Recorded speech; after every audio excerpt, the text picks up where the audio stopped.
Good evening. Welcome to the MJBL Bobby Bonds Memorial Symposium. My name is Paul K. Johnson, and I will serve as the moderator of tonight's discussion. This is the third part of our four-part series. Tonight's topic is the African American baseball coach. With us tonight is a great panel of multi-generational coaches and scouts with experiences from the youth and high school levels to college and professional ranks. Let's meet our panelists. And I guess if you can raise your hand so people can know who you are, or they should be able to see you by your name on the screen. Brian Boles. Brian Boles is a scout with the Milwaukee Brewers. He was also a former high school coach at St. Francis Academy. Brian serves on the Maryland State Athletic Commission and conducts baseball instruction at baseball camps and clinics.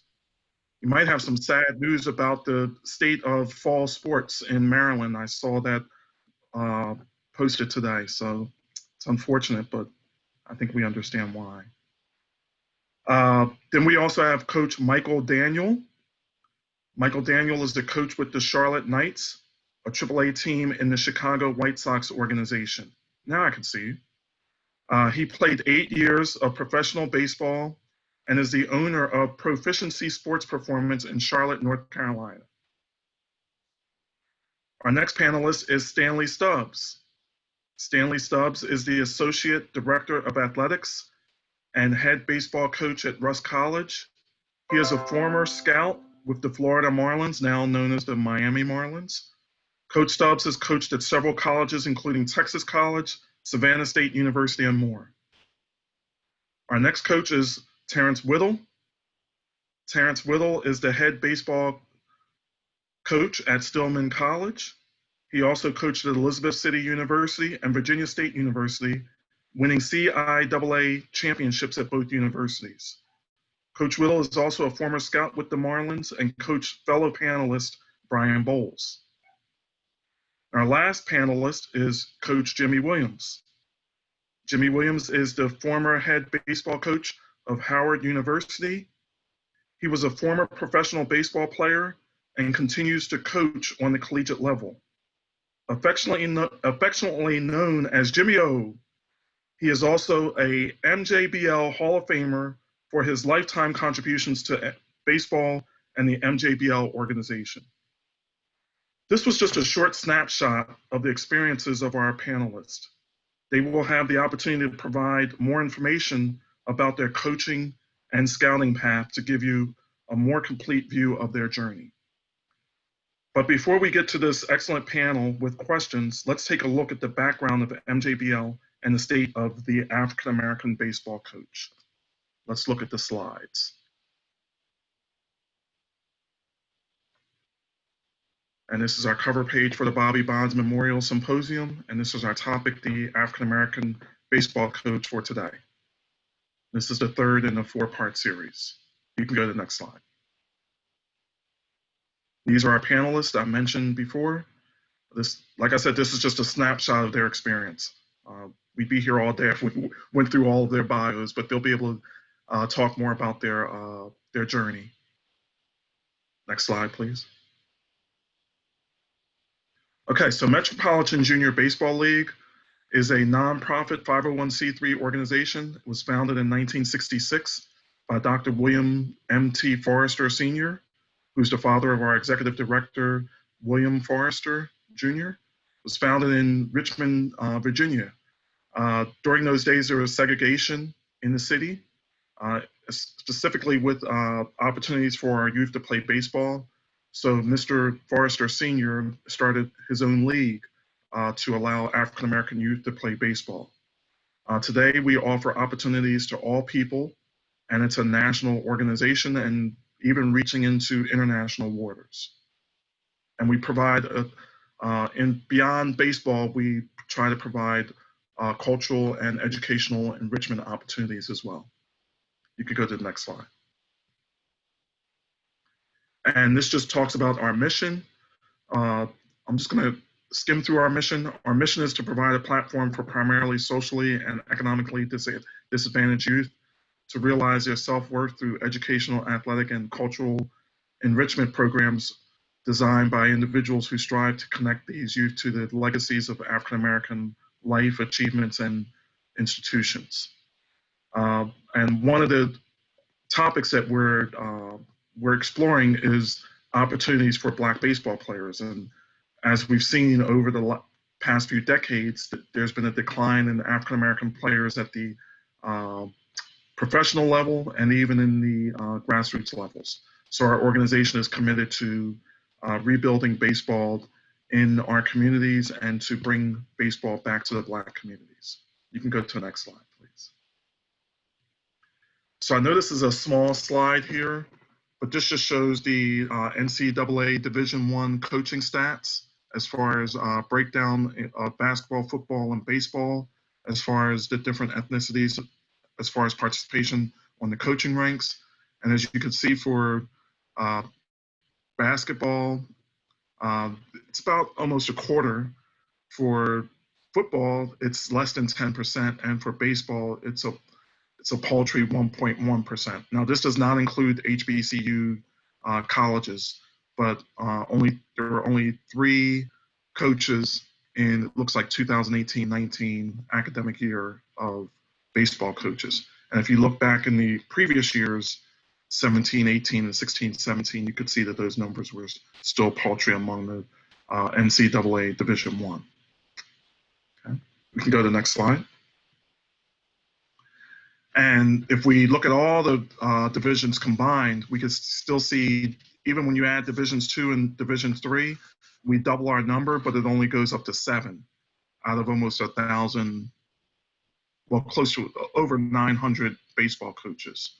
And then you could see that number has stayed pretty consistent. It's been pretty low among baseball, whereas with the other sports, such as basketball and football, still kind of meager numbers, but not as poor. You know, we're under 1% in baseball for African American coaches in NCAA Division I, 2, and 3. You can go to the next slide. Now this is this is Major League managers, Major League Baseball managers.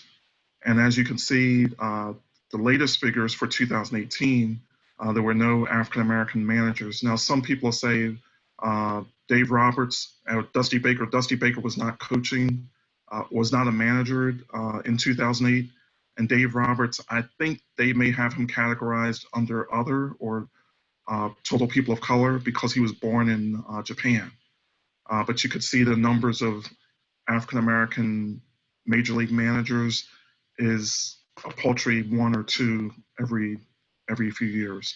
If we go back to around 2002, there were around 8 African American coaches, managers of Major League teams. We can go to the next slide. Now these are all coaches, so first baseman coach, first base coach, third base coach, bench coaches, so forth. As you can see with African Americans, still under 10% for 2018 and remains under 10% for the other years as well. We're glad to have Michael Daniel, who's climbing up those ranks quickly, and glad that he got his appointment last year in minor league baseball. But still a small number of African-American coaches in Major League Baseball. And as you can see, the salaries of the coaches range from $150,000 to $700,000, and that's almost 10 years ago. And they have high salaries. All right, and I think that might be the last slide, and we can start with our questions. So I'm going to open this up to the panelists. We're going to start just talking about your background and your journey. So my first question is, walk us through your timeline as a baseball coach. Essentially give us what were your coaching stints. And we'll start off alphabetically. We'll start off with Brian. Brian Boles. Yeah, I mean, so coaching stint after finishing my college career at Elizabeth City State University, I had the urge to get back into the game and started out at St. Francis Academy, which is a private school in Baltimore. It's actually the oldest Black Catholic school in the country, founded in 1828. So I attended St. Francis, came back, and wanted to build a program. Took a lot of things I learned from Coach Whittle and others to really set out to build a program and not just coach a team. So I coached there and taught for 8 years. Won a championship in 2009, sent about a dozen kids from the city of Baltimore to play college baseball, and 99% of them went on to college, whether they played or not. So the timeline from a coaching standpoint, from a scouting perspective, how I got in was really being introduced to two scouts who were brothers at a showcase where I took my student athletes and just started to ask questions. And then when I got back home to Baltimore, I called every major league club and left a message because no one's really in their office, and said, "This is Brian Boles from Baltimore. I'm interested in scouting. Please give me a call back." And about half of them did call back. And so I had some great conversations that led to an opportunity to work with the Detroit Tigers, went to scout school in 2011.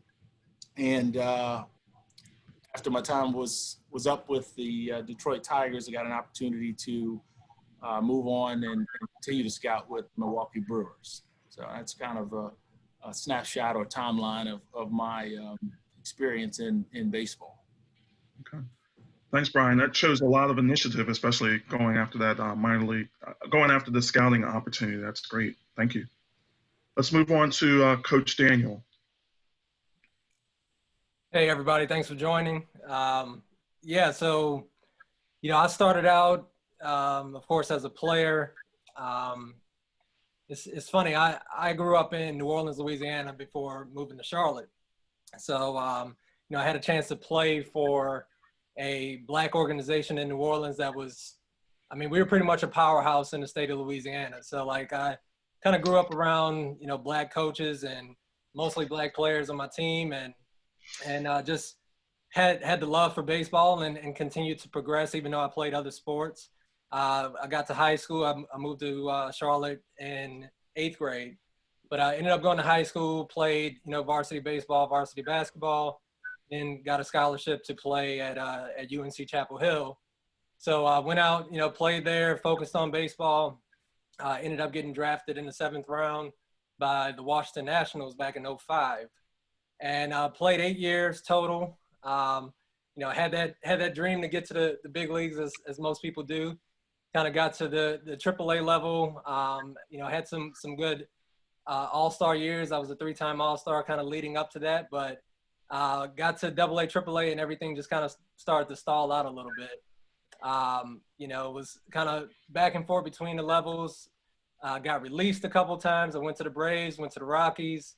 And then I kind of saw the writing on the wall and ended up playing one more year in 2012 in independent ball, played in the Atlantic League for the Southern Maryland Blue Crabs, and had a good year. Was hoping to get re-signed, didn't get re-signed, and that's when I kind of decided to go to work and get a quote unquote real job for a little while.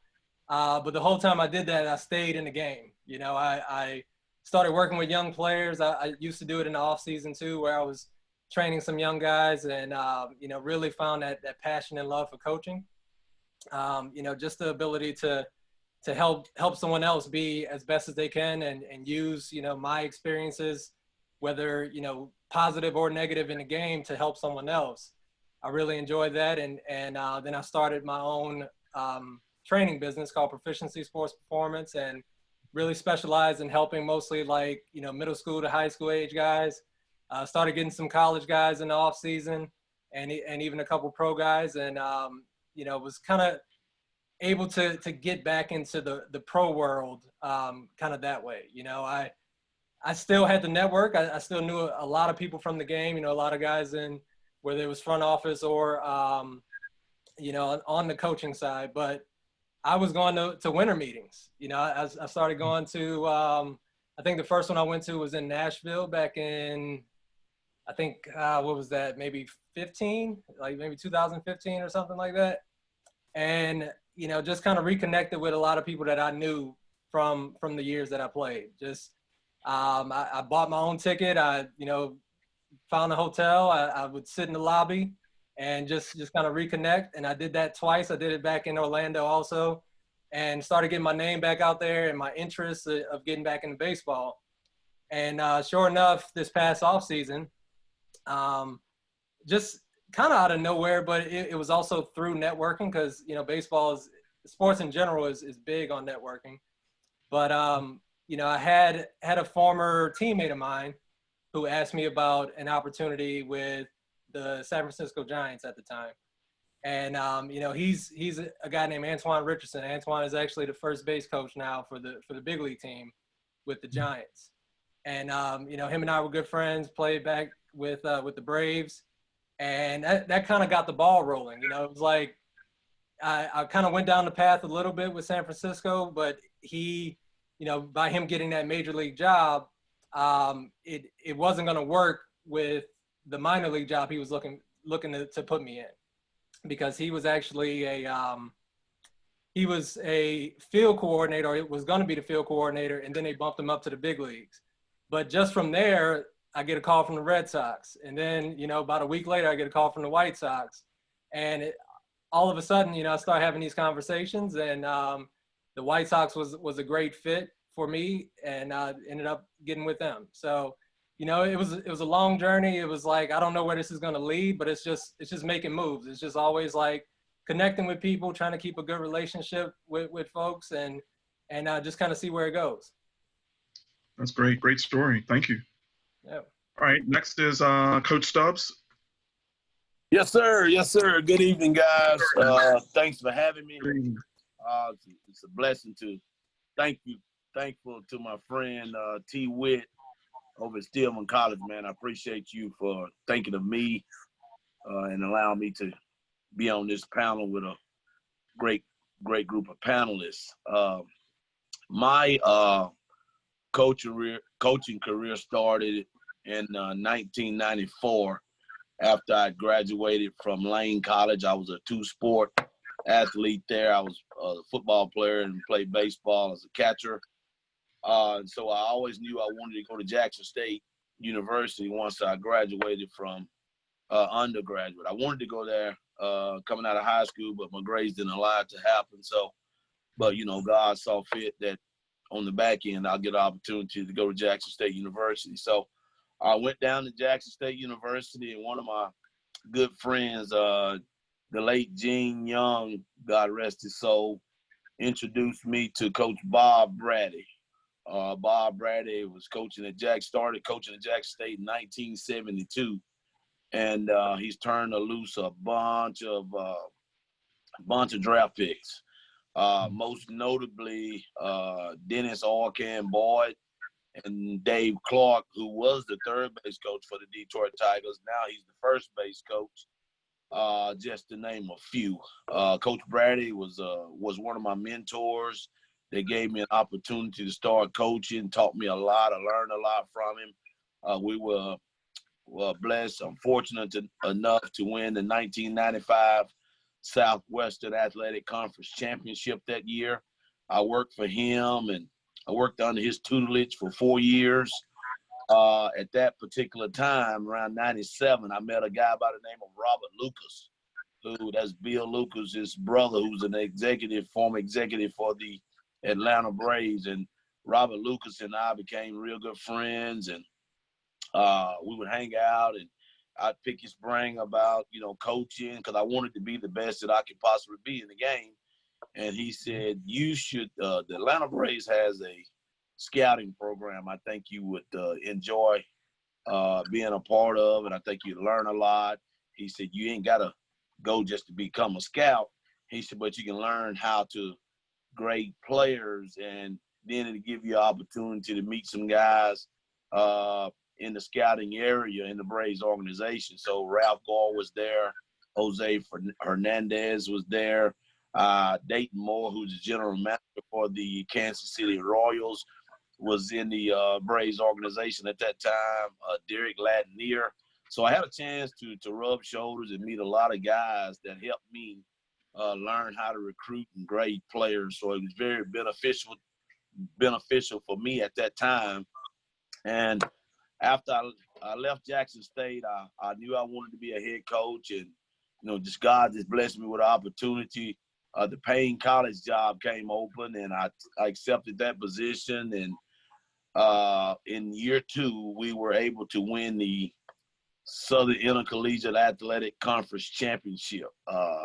We were a very competitive team, very good, but things didn't work out my 2 years at Payne College. So the Albany State job came available, and I took the job, and I ended up winning 2 championships at Albany State University.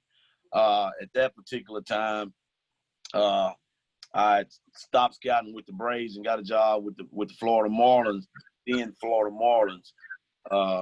Then I coached it, after coaching at Albany State, I left there and went to Benedict College in Columbia, South Carolina. And then I branched out and got my own opened my own training facility in Northeast Mississippi. And then my finger got the itching again. I wanted to coach college baseball. I got bored. So I wanted to coach college baseball again. So I got the Lemoyne-Owen college position in Memphis, Tennessee, and that didn't fare too well. So after I left Lemoyne-Owen, I got hired on by Carlton Hardy, who's a great coach. Gave me an opportunity to come down there and learn his system at Savannah State University. Stayed there a few years, and then I got the head job came open at Texas College, so I took that job. And then I only stayed there 1 year because my sister was stricken with cancer, and she wanted me to move back close to North Mississippi, so I did.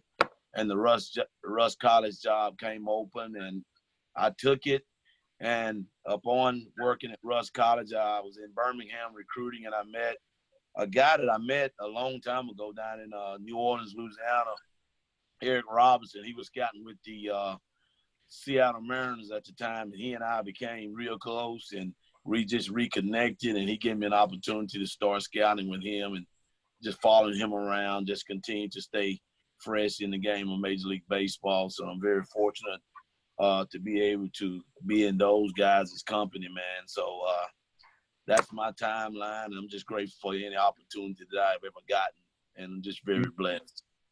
Yeah, it looks like you were able to be in the right spot at the right time, and God put you in the right spot at the right time. Amen. That's right. That's great. Yes, sir. All right, Coach Whittle, Coach Terrance Whittle. Thank you guys for having me. This for me is a huge opportunity to kind of learn from some really good guys in the game. So I'm just grateful to be here. Coaching for me kind of fell in my lap. I always knew I wanted to coach in some form or fashion, but my goal when I finished Virginia State was to go to graduate school and earn my master's degree and get a PhD and teach on the college level in sociology. So that was my plan, but it kind of fell in my lap. My college coach at the time was also the receivers coach on the football team at Virginia State. And he wound up going to NFL combine school with the Jets and Redskins, and he was offered a job with the Jets.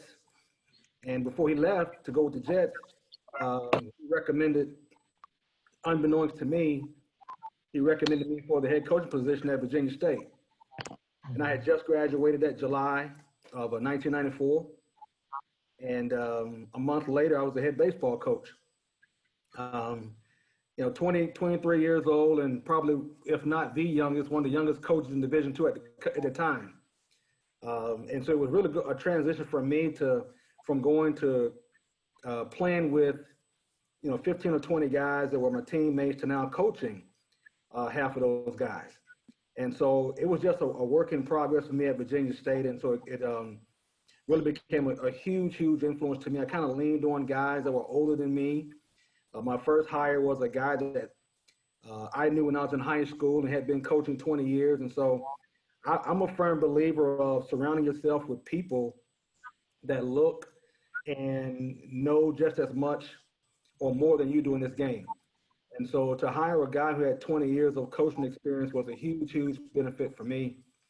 So we were able to do some things at Virginia State, and that program has always been close to me and will always be close to me. And after that, I had a chance to go to scout school. You heard Coach Stubbs talk about Robert Lucas, but I include him as one of my mentors.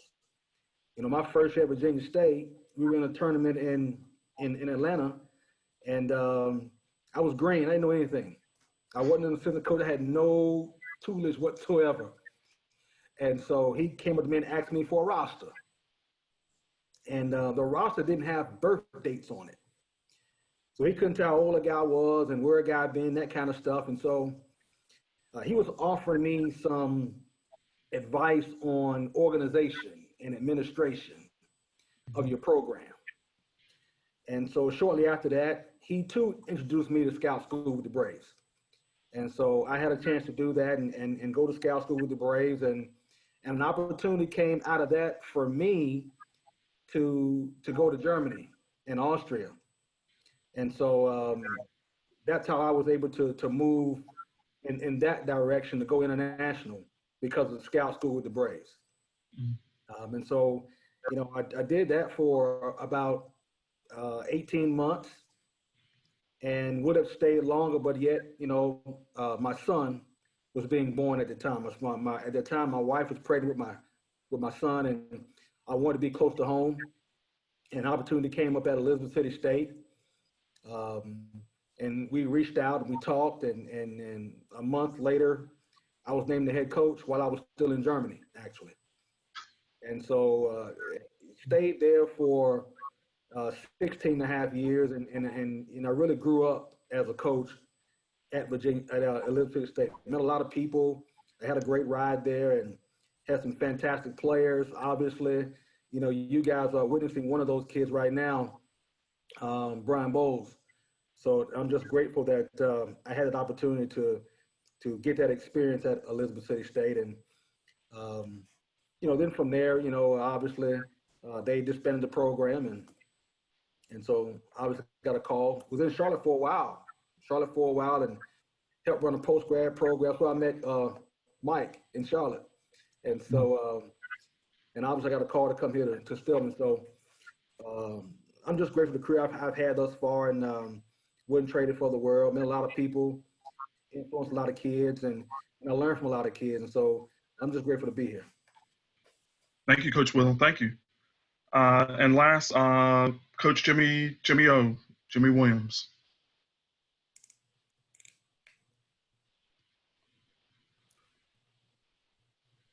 You're on mute.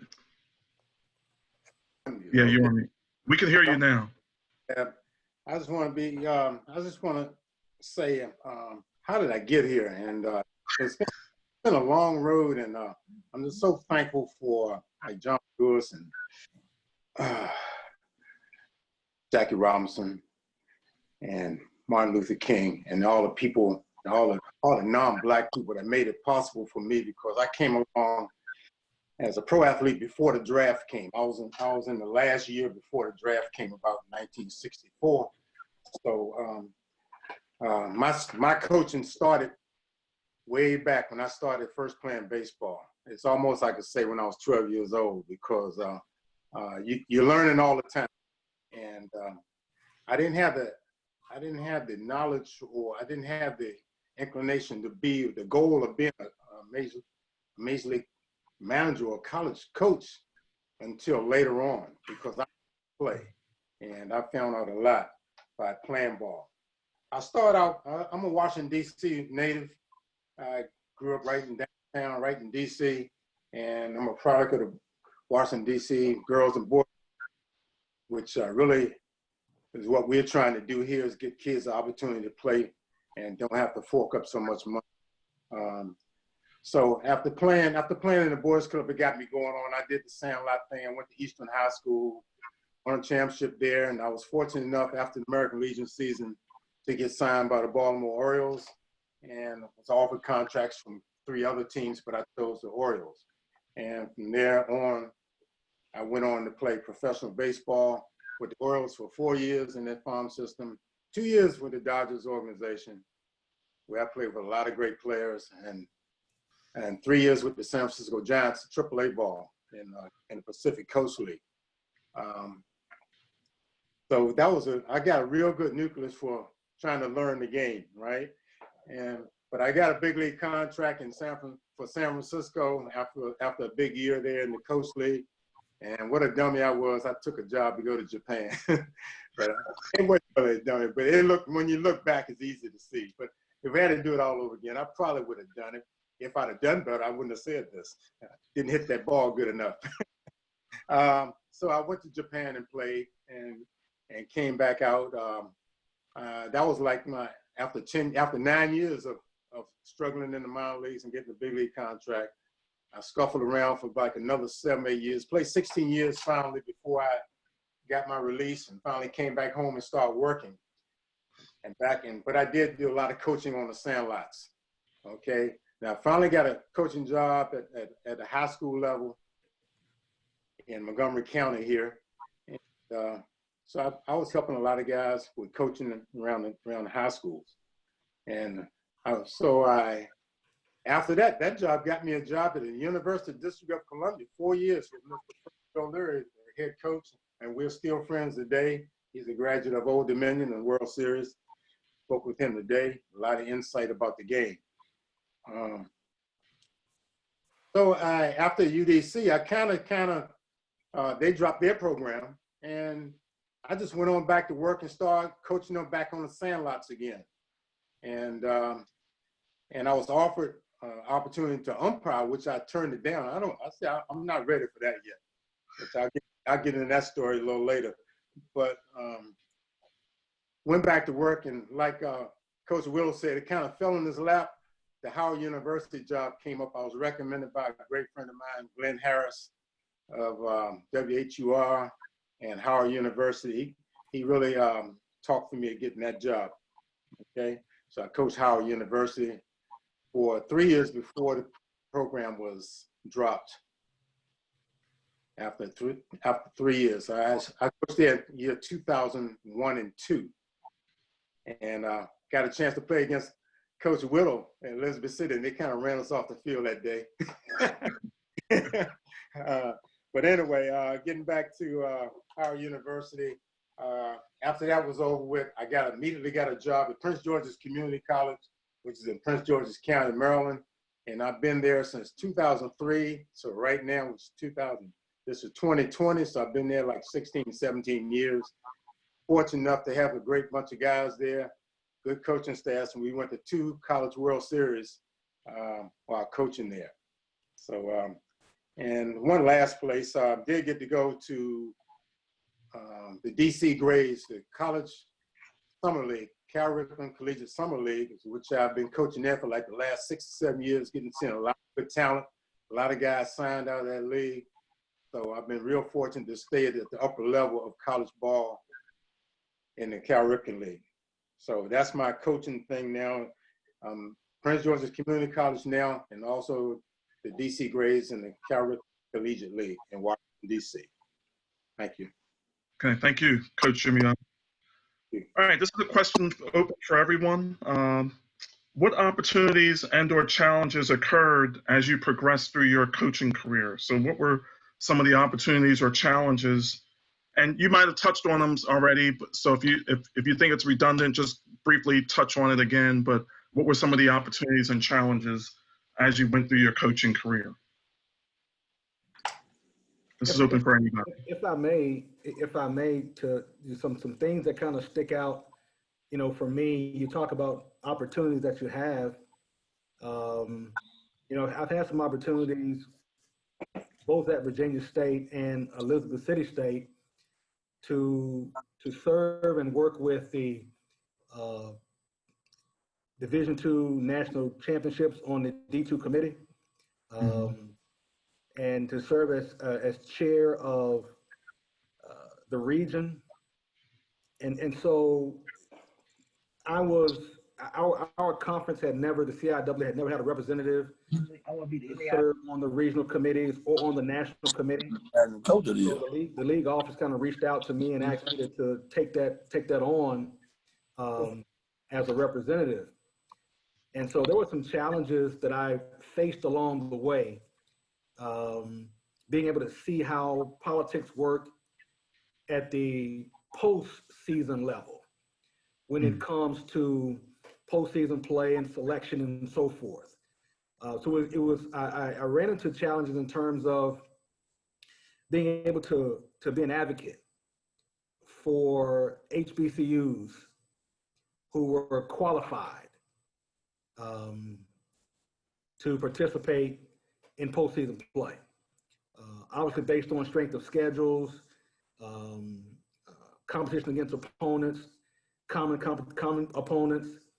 And so you find those political challenges that you have to navigate when you're sitting in those committees and sitting on those calls and making solid arguments for the underserved schools, which were the HBCU at the time. So I found that to be challenges that we had to overcome, which allowed us to be better teams on the field and be better coaches. Because a lot of times you also ran into those challenges because you were never in the room. And so once we were able to get in that room and dispel the challenges that, you know, coaches from the historical Black colleges are just as competent, just as adept, number one, to manage and administer programs, but also put good products on the field. And so it was a matter of breaking down that silent oar of the notion that they don't belong in this particular arena. And so I had the opportunity to kind of be there for a number of years on the committee, to serve as chair of those committees, and to be in the position of working with the national committee. And so once we were able to get in those doors and allow the decision makers to kind of see the type of products that HBCUs present, was kind of gratifying when you get those schools to be able to play in those regional tournaments and ultimately national tournaments. So I found those to be, number one, good access opportunities for growth as a coach and your players, but number two, to open some doors for the notion of HBCUs playing beyond their regular seasons, whether it's winning a tournament championship and advancing through an AQ, or whether it's getting those at-large bids to the postseason play.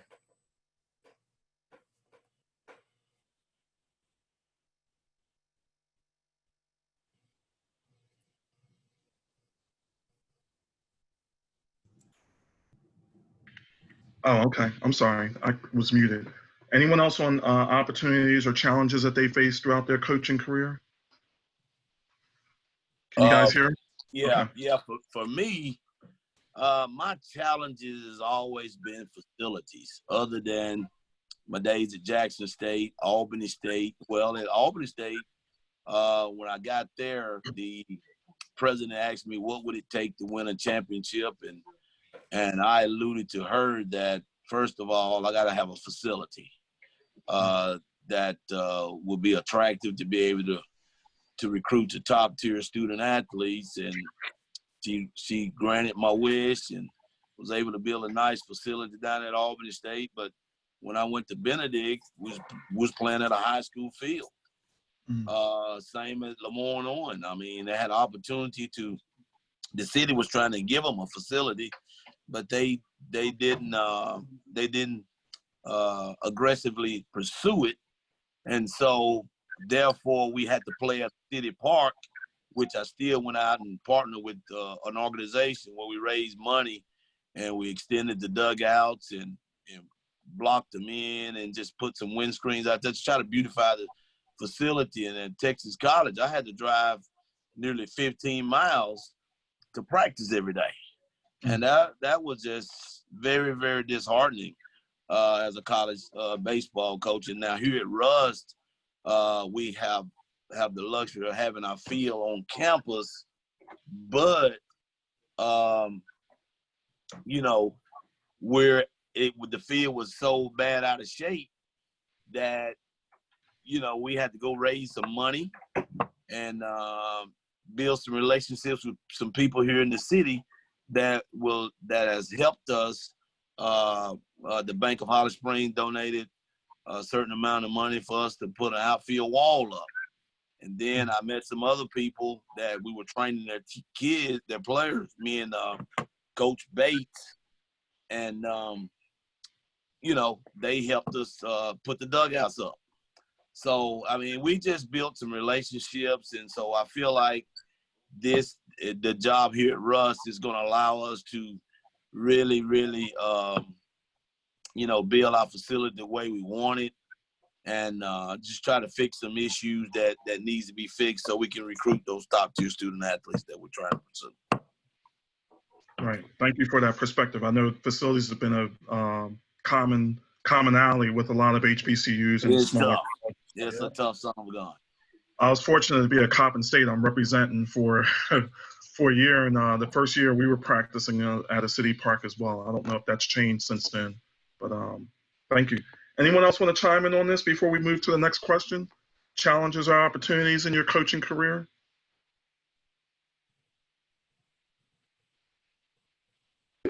Hey, Jimmy O here.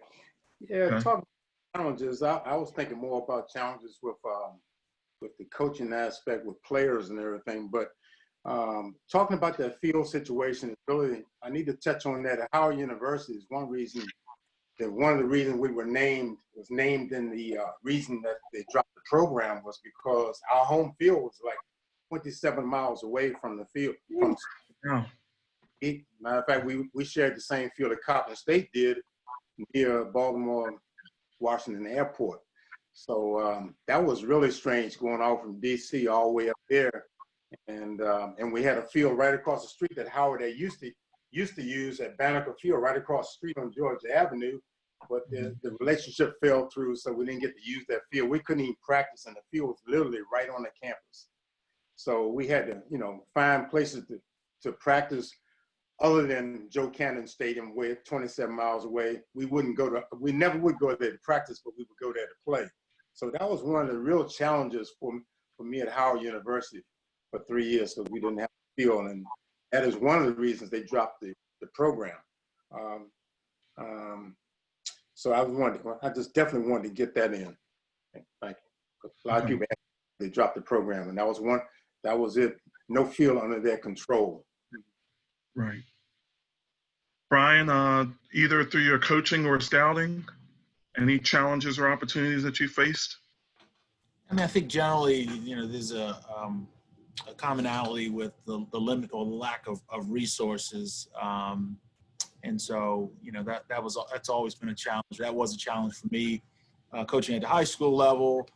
And I think generally speaking, it's opportunity and how to capitalize on that opportunity or the lack of that opportunity. And I think one of the common threads I've heard from other panelists is just the ability to be able to build relationships and network. So, I mean, those are the opportunities, but sometimes you have to create those opportunities Right. that happen. So. Good. Okay. Thank you. All right. This question's open up for everyone as well. This is a hot topic one. Why do you think there is a lack of African-American coaches, managers at the collegiate and professional levels? And we saw the numbers, excluding HBCUs from college levels.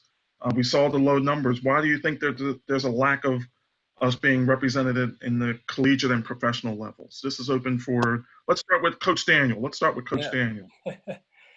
Yeah, honestly, I think a lot of it is ingrained in the culture of baseball. I think baseball has a lot of issues that still need to be dealt with. I mean, I think the history of the game is a lot of the things that we see now, in my opinion, and after being, researching the game for a long time, I even did my master's thesis at Georgetown University on why there's been such a decline of Black representation in baseball. Mm-hmm. And I think, there was a time where we were really not only in the game, but doing really well in the game. You look at the 60s, the 70s, the 80s, and how the numbers continued to climb almost to the point where it was like 30% of the league were actually Black Americans. And there was a lot of success, guys breaking records and doing things that the game had never really seen. And then all of a sudden there was this dramatic drop off, particularly once we got to the late 90s and early 2000s, and it's really never recovered. And I think it's, you know, the common excuse is, well, you know, the black kids just don't want to play baseball, or they rather play the more glamorous sports. But I know, especially being, you know, on the training side with high school players and everything, like there are a ton of black kids that play baseball, but they run into a wall. Like they run into a wall at the high school level. And so do the coaches. The coaches, so it's like the black player and the black coach are really in the same boat, where it's like it's a lack of access, or it's a lack of really the desire to let all of us progress as far as we can. Like the stories that I hear from parents about, hey, you know, like my son is a great player, but he's not getting at bats, or he's you know, he was on his high school team, but he's being penalized for playing another sport. Like it's kind of like the same thing is happening at the high school level. And if you're lucky enough to make it to the college level, or you're good enough to make it to the college level, you're the only black kid on the team. You might be an All-American in high school, but not get a chance to play in college, like not getting at bats, which is going to keep you out of professional ball. You know, things that I dealt with also at the University of North Carolina, like I had to literally be in the coach's office all the time, like promoting, doing everything that I can to like, I would say sell myself to the coach. You know, it's like when I hear so many players and you know, coaches talk about the things that they run into that would not happen if they were not black, honestly. Like it's so widespread in the game that there has to be a cultural problem. And I think that's what needs to be addressed. Like we have to address, like, what are these underlying systematic things that are happening in the game that are keeping us out? Like it's not so much the economics, it's not so much the willingness to play, it's what's happening at the ground level. Like, are we being promoted for doing the same thing or even better things than a white player, or even, you know, a Latin player, or a Latin coach, or a white coach? Like it has to be fair across the board as far as, you know, how you get promoted. And I think there's just a lot of like roadblocks that are still there, and a lot of it is based off of race. Thank you. Yeah, there's that invisible wall. Sometimes that wall that stands between blacks advancing from high school to collegiate ranks as players and as coaches. So thank you for that perspective. Anyone else want to chime in on this? Why do you think that there's a lack of African American coaches, managers at college and pro levels? Yes, sir. Yes, sir. Jimmy O again. Well, I was looking at some of those stats, and I even looked up a few things. And what we got two managers, two black managers, and in the Today, yeah. Yeah, but what it is, I mean, we don't have anybody playing. We got about the same percentage playing. So how can we want to have more black coaches when we don't even have players? I'm trying to understand that. So when is enough, and when will we be satisfied? When we get 20%, or when we get what? I know it's been tough, but if we only got so X amount of players playing, and then a lot of those guys, when they get out the game, some of them are not even interested. We don't have a lot that's interested in coaching, so, or can't coach, or maybe got families. And that's a grueling sport for travel. And so, like a Jimmy Rollins or Ryan Howard, they're not coaching right now. I'm just concerned about the lack of players kind of equaling it out to the front office. But we know it could be better, and even the fans are terrible. Black fans, the casual baseball fan is not black, you know. So I think that's one of the reasons too. But I'm just playing devil's advocate on this one here, because I know the front office needs to hire people that really don't look like them instead of hiring everybody that look like them, you know. But that's the problem. I mean, we need everybody to go back to the drawing board and try that want to be a coach. And everybody need to go back to the 80s and listen to Alabama Panelist and see what they said about it. I mean, that ought to make you mad enough to just, hey, you know, get those skills to want to be a coach. But everybody don't have the passion to be a coach. I just like to know how many people that really want to be a coach is not getting a job. I mean, will a Rooney rule help baseball? I mean, probably not, but it needs to be in there. I mean, I don't know what the rules are for that, but we just need to hire more guys. But I mean, with the number of players that are playing, and then with all the Latino players and guys coming from everywhere, all nationalities from around the world, it's going to be tough. For 30 teams, it may go to 32, 36, I don't know. But with guys coming from Cuba, coming from Korea, Taiwan, man, it's even going to be tougher. The guys that are playing, us coaches got to get on the ball and coach these kids and get that mindset to them. And I think that's one of the topics that we're going to cover. Okay. Anybody else? And then we'll move on to the next question. Go ahead. I'm sorry. I think we talk about access and opportunity for coaches. And so I think when the lack of access and the lack of opportunity begins to matter and permeate with the decision makers, I think you will start to see a shift in the percentages of Black coaches and or Latino or Hispanic coaches to rise, not just at the pro level, but at the college level. So as coaches, we're concerned about providing opportunities for players, for Black players to play at the college level. And those opportunities, by and large, are awarded or afforded at the HBCU level. Mm-hmm.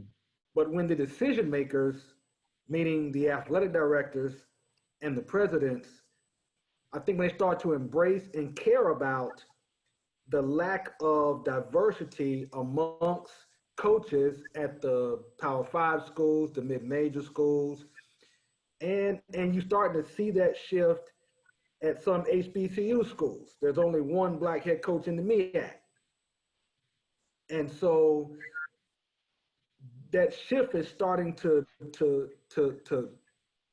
fade when it comes to access and opportunity, even at schools on Division I level, where you would suspect that the notion of hiring Black coaches would be the norm to create access and opportunity for them.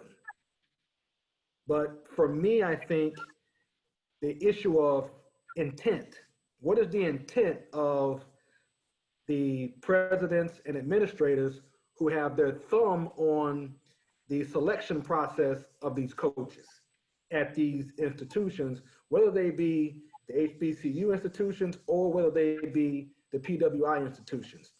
So to me, that phenomena, when it's embraced and cared about, I think you start seeing a shift in competent coaches, because I have a lot of coaches out here that will be fits, good fits for any Power 5 school based on their years of experience, based on their network, based on the relationship they have with kids.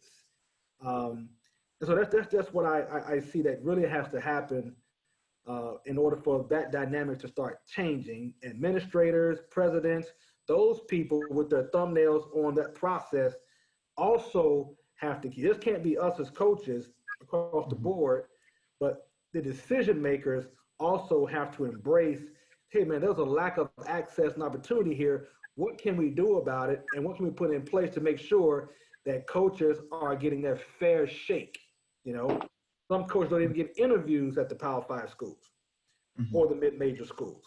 And so I think if that door opens first, you'll also see a little bit of room for that. Okay. And Paul, yeah. just to add on that quickly, I mean, simply what we know that there's a systemic issue that needs to be addressed, and in baseball is a microcosm of what we see in society and in normal kind of corporate environments or work environments. Not only that, it's a limited quantity of jobs. And so to Coach, Whittle's point, the decision makers have to kind of, be very intentional with their decision making and providing those opportunities and interviewing diverse candidates for jobs, because a lot of it goes into the mindset of people hiring people that look like them. And so when we're able to kind of break that cycle generally across the board, regardless of the industry, that's when things I think will begin to progress. And if I may share this, Paul, as an example, so I have also, I've thrown my name in the hat for some TWI jobs. Butler University is one. UNC Wilmington is another. So, yes, sir. My rationale and the reasoning that, number one, I did not get an interview at Butler. Butler's in Horizon League. My former boss was an associate commissioner of the Horizon League. And so she was in kind of on the outskirts of, hey, we want to, can you consider this guy as a candidate in your pool of applicants? But after it all said and done, she called me up. She said, hey, listen, here's the deal on why they did not select you to move on to that on-campus interview process, because they felt like there was a lack of experience at a Division I level, But, and I would be willing to say that that's across the board for a lot of Black coaches who are aspiring to potentially ascertain one of those top Division I jobs. The lack of opportunity, obviously, is what has kept me from getting my foot in those doors based on that information that I received from one of my former mentors. But intent has to be there for those decision makers in terms of helping to create a better environment to move that needle forward, Paul. Good point. Thank you. Yeah, that's something that that's heavy right there. All right, we got to move a little bit quicker, but I do have a couple more questions. What skill set, and this is kind of a combined question, what skill sets are needed by our coaches ranging from baseball knowledge / IQ to applying resumes, interviewing skills for collegiate and professional opportunities? So what are the skills that are needed from our baseball coaches? And then how do we go about getting those jobs from applying, networking, resumes, interviewing for those upper echelon jobs at the college and professional ranks? That's open for the committee. For the panel. I think the biggest thing right now, honestly, is knowing. I think for us as Black coaches, we kind of have to be like the 5-tool coach. You got to know everything and be able to do everything. But the biggest thing right now is the tech in baseball and the analytics. I think, you sit in on a meeting now and it's like you're almost expected to have the knowledge of every like biomechanical tool, every stat that a TrackMan device can pick up. Like it's almost like you have to know this stuff in order just to sit down and get an interview. And then, when you get the interview, you're going to be, especially depending on the organization you're talking with, that's going to be thrown at you constantly. And I know it's trickled down into the college ranks too.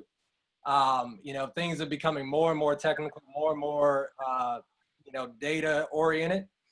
And, whether it's good for the game or not, I think it has its place, and it's good to have access to that information.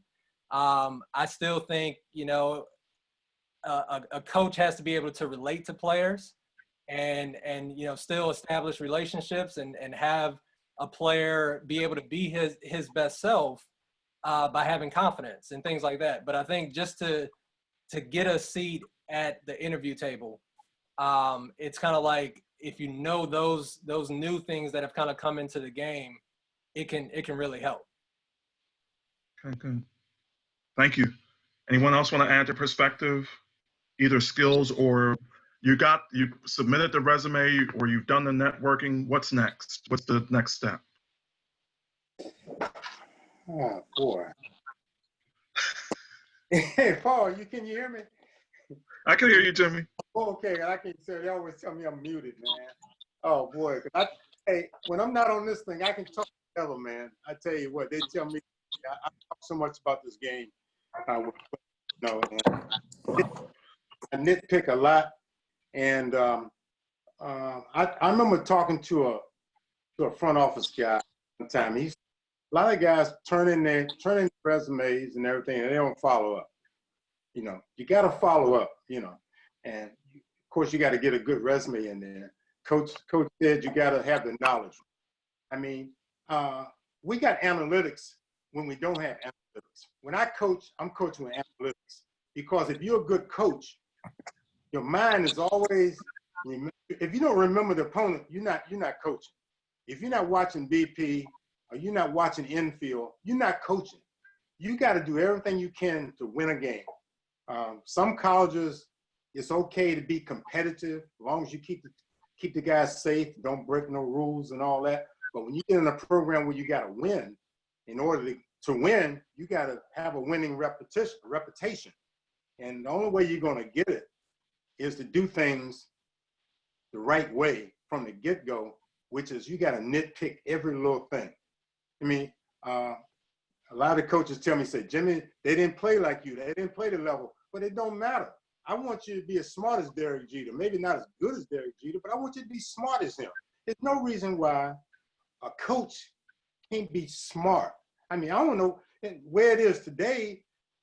The player should be smarter than the coach. All these tools they got, they know more about technology than anybody. All these YouTube videos, they should be teaching me how to play. I mean, come on. I mean, so the coaches got to get with it. And take the game serious.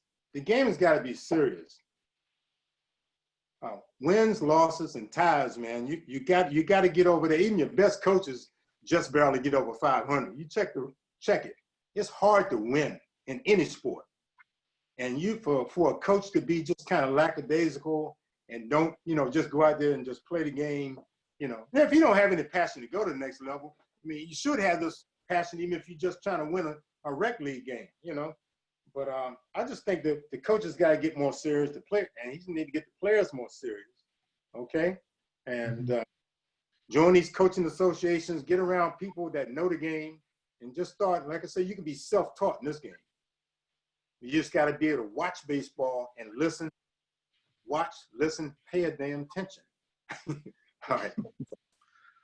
Coach Stubbs, you've had several coaching stints. Can you talk to us about your resume, your application, your interviewing skills, those types of things? And also at being a college administrator, what are college administrators looking for in these candidates? Can you talk about those things?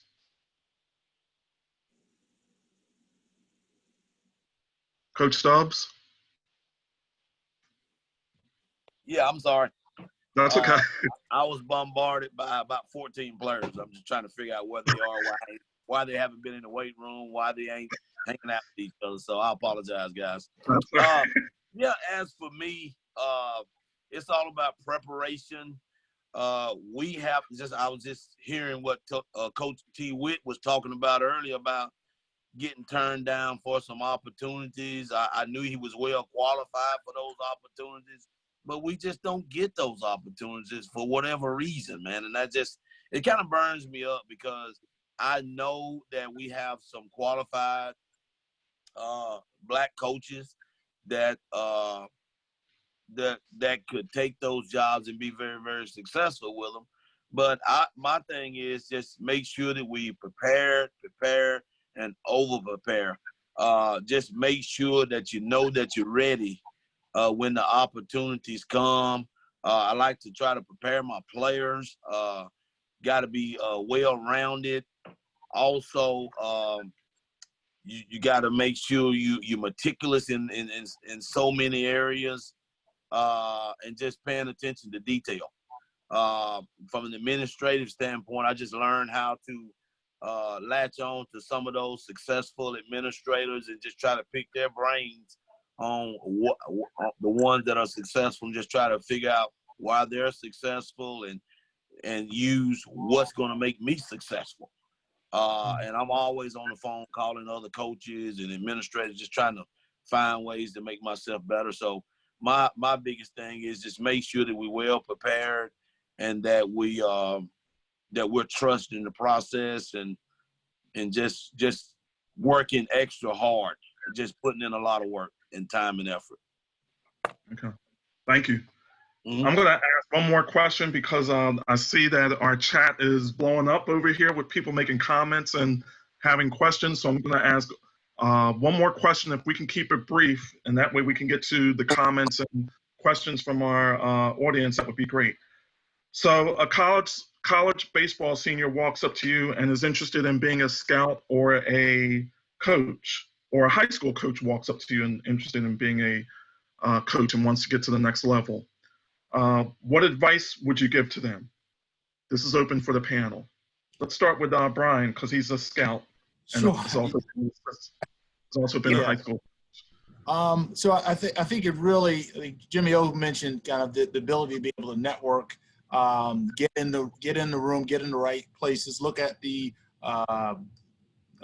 coaches associations, look at your, I belong to the Buck O'Neill Coaches and Scouts Association. That's a great organization to be a part and be amongst other minority, primarily scouts and coaches. So that's a way to get in the room and get some exposure. Let people know what you want to do, and you've got to have some stickiness, some stayability in terms of kind of when you meet people. I always tell young people that you're always being interviewed, and you're always being evaluated, and it's no different than regardless of your age, you've got to always be be ready, be ready to present yourself in the best light, and tell people what you want to do. Be very deliberate about that, but tell people what you want to do, and put yourself out there.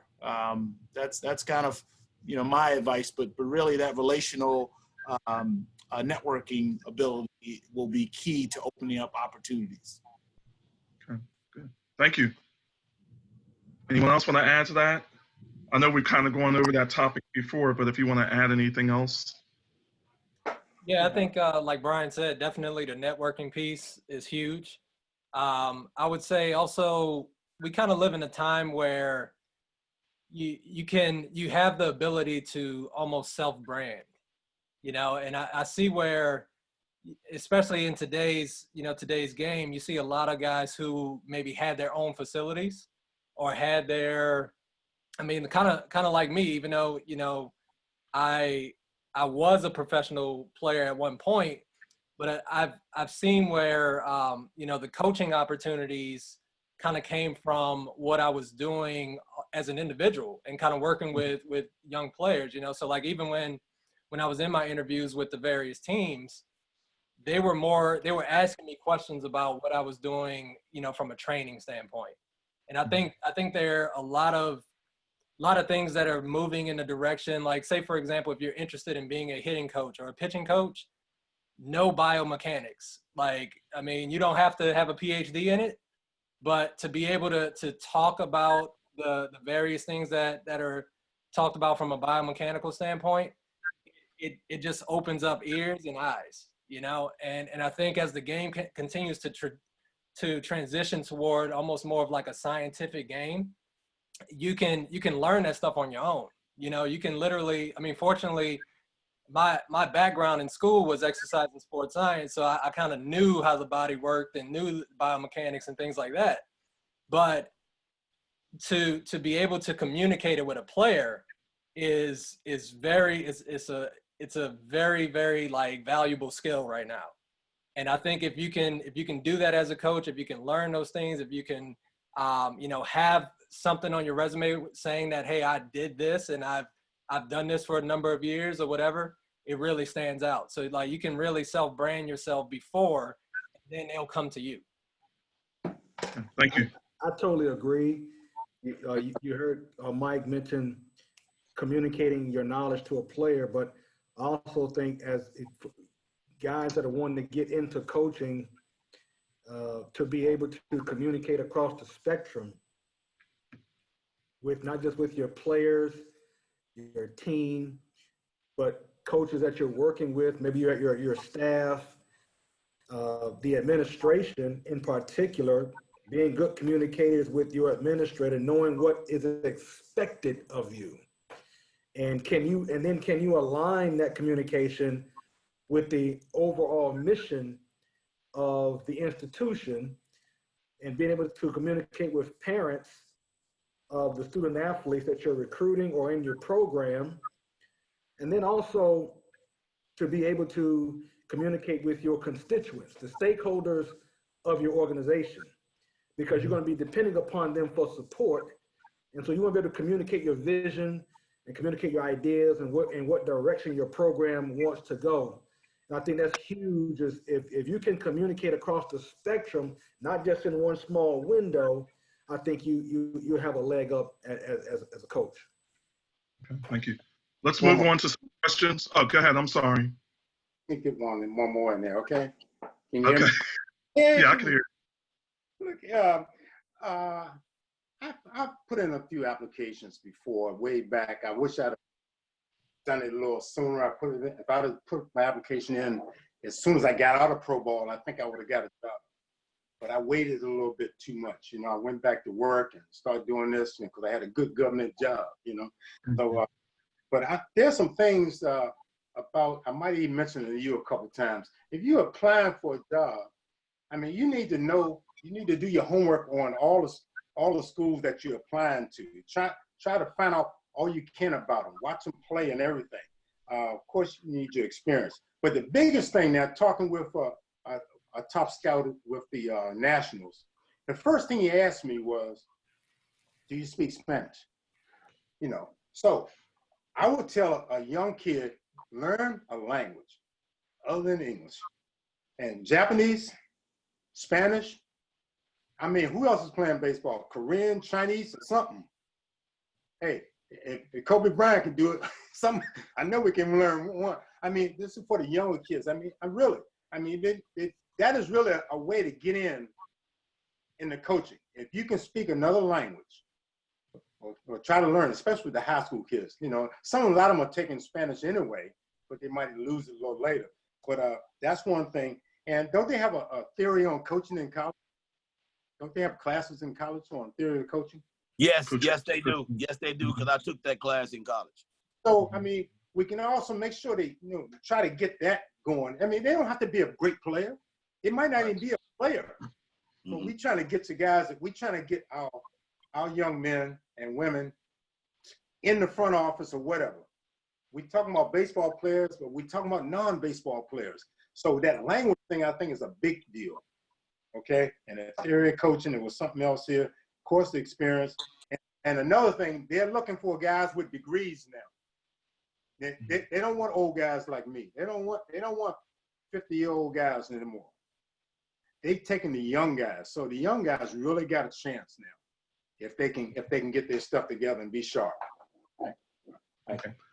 Let me move on to the questions. I've got two from Daryl Husband. Let's do both of them, and you guys can pick or choose. The first question is, why are black schools going after more white players and white coaches? And second question is, I heard one of our panelists, and this was Whittle, say about not getting a job at Baylor because he didn't have D1 experience. How do you get the experience if no one gives you your first opportunity? So we have two questions about black schools going after white players and white coaches. And the second one is, how do you get the job if you don't get a chance to get the experience? This is open for the panel. So to kind of address the first question, you're seeing a shift in HBCUs, hiring white coaches. So understanding the mentality of the directors of athletics, presidents of the school, and what they're trying to do. what many people miss in looking at that dynamic is many HBCUs in their mission statements, they stress diversity. And if you look at how schools are able to meet diversity, and this is done on a subconscious level, many times it's not even a conscious act. But when many HBCUs can boast that they are a diverse campus, well, the only way that many of those schools are meeting that diversity component of their mission statements is through baseball and softball programs. Because at many of those HBCUs, the majority of non-Blacks are on the baseball team or the softball team.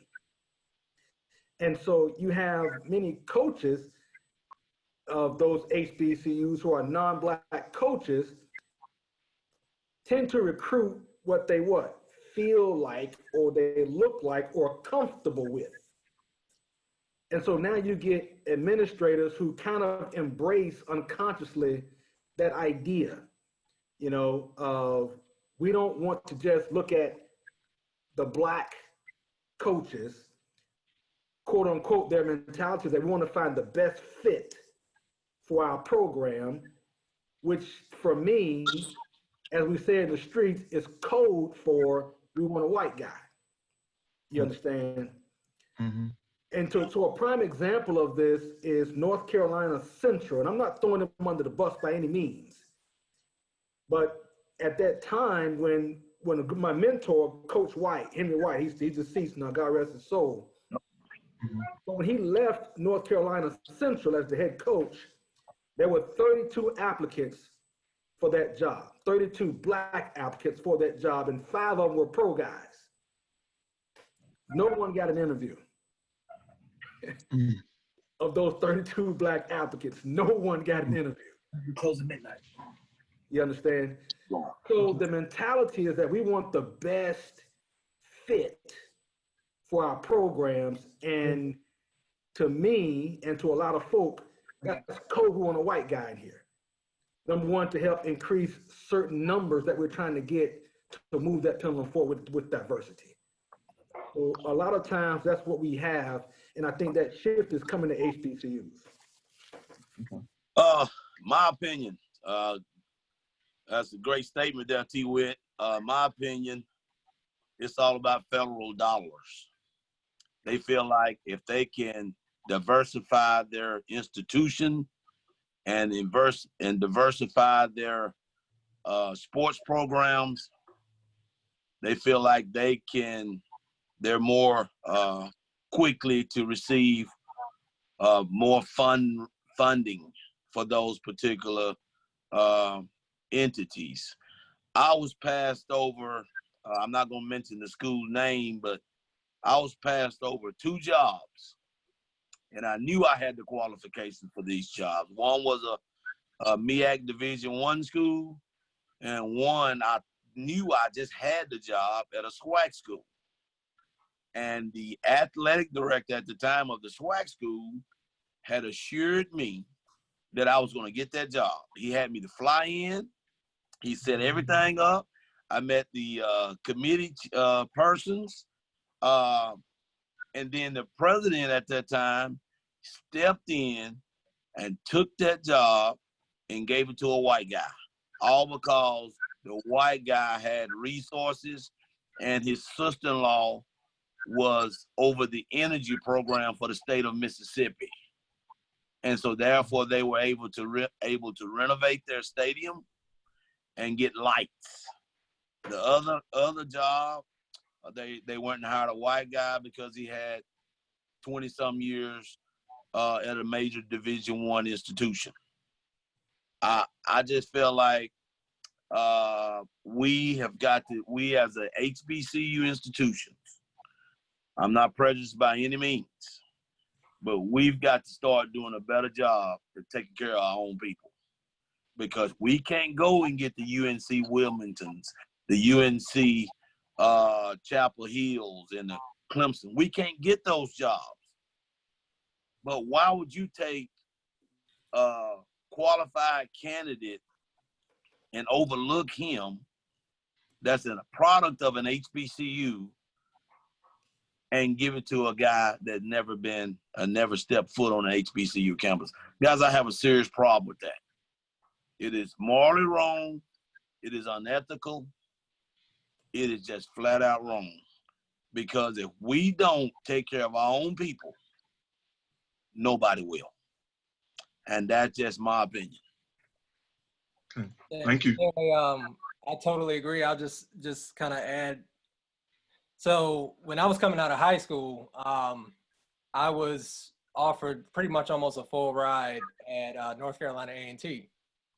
And my brother eventually came after me and played at A&T and everything. But that was the first time I had, because I grew up, in the New Orleans area, kind of, watched Southern and I always thought like, okay, HBCU, black coach, black players, everything.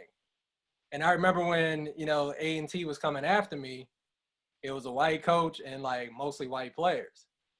And I was like, man, like this is interesting. I ended up not choosing to go to A&T, but I think if they had a black coach, I would have gone. And I think for me, it was one of those things like, okay, I have UNC Chapel Hill over here, and I knew like I wanted to play professional baseball. And at that time, A&T's program wasn't as strong, but I was totally willing to be one of those guys that say, hey, like let's make it a strong program and go to the College World Series. But because it looked just like UNC Chapel Hill's team, I was like, well, I might as well just go here and go to the big school and kind of do that. You know what I mean? So I think like we're losing out on so many young, like good black players and great black coaches by making these decisions. And like you said, like a Chapel Hill or a lot of the PWIs, they're not concerned about diversity at all. Like they don't care how many white coaches they have across the board on the campus. It's definitely not going to happen in like a baseball or, a sport that's not dominated by black players. So I think like, we're really, like you said, we're really hurting ourselves by not giving ourselves a chance, even at our own institutions. And I think as a baseball community, we have to get back to like owning the game of baseball. Just like what this organization stands for, MJBL, it's like, it's part of our culture as well. You know what I mean? And I think once we kind of lost the Negro Leagues and we started losing all of our really like just the black baseball culture, we're at the mercy of other decision makers. And a lot of times, whether it's conscious bias or unconscious bias, it's gonna come in when you don't have the representation at the top. Even what we see in Major League Baseball, there are a lot of initiatives that I think they've put out there, but at the end of the day, the decision maker is going to do what they feel comfortable with. And I just think like that is one of the biggest hurdles, the biggest roadblocks we have to get over and find some kind of way to get back to like owning the game of baseball as well. I do have another question up here. Let's go back to Brian. I don't know how much time we have left.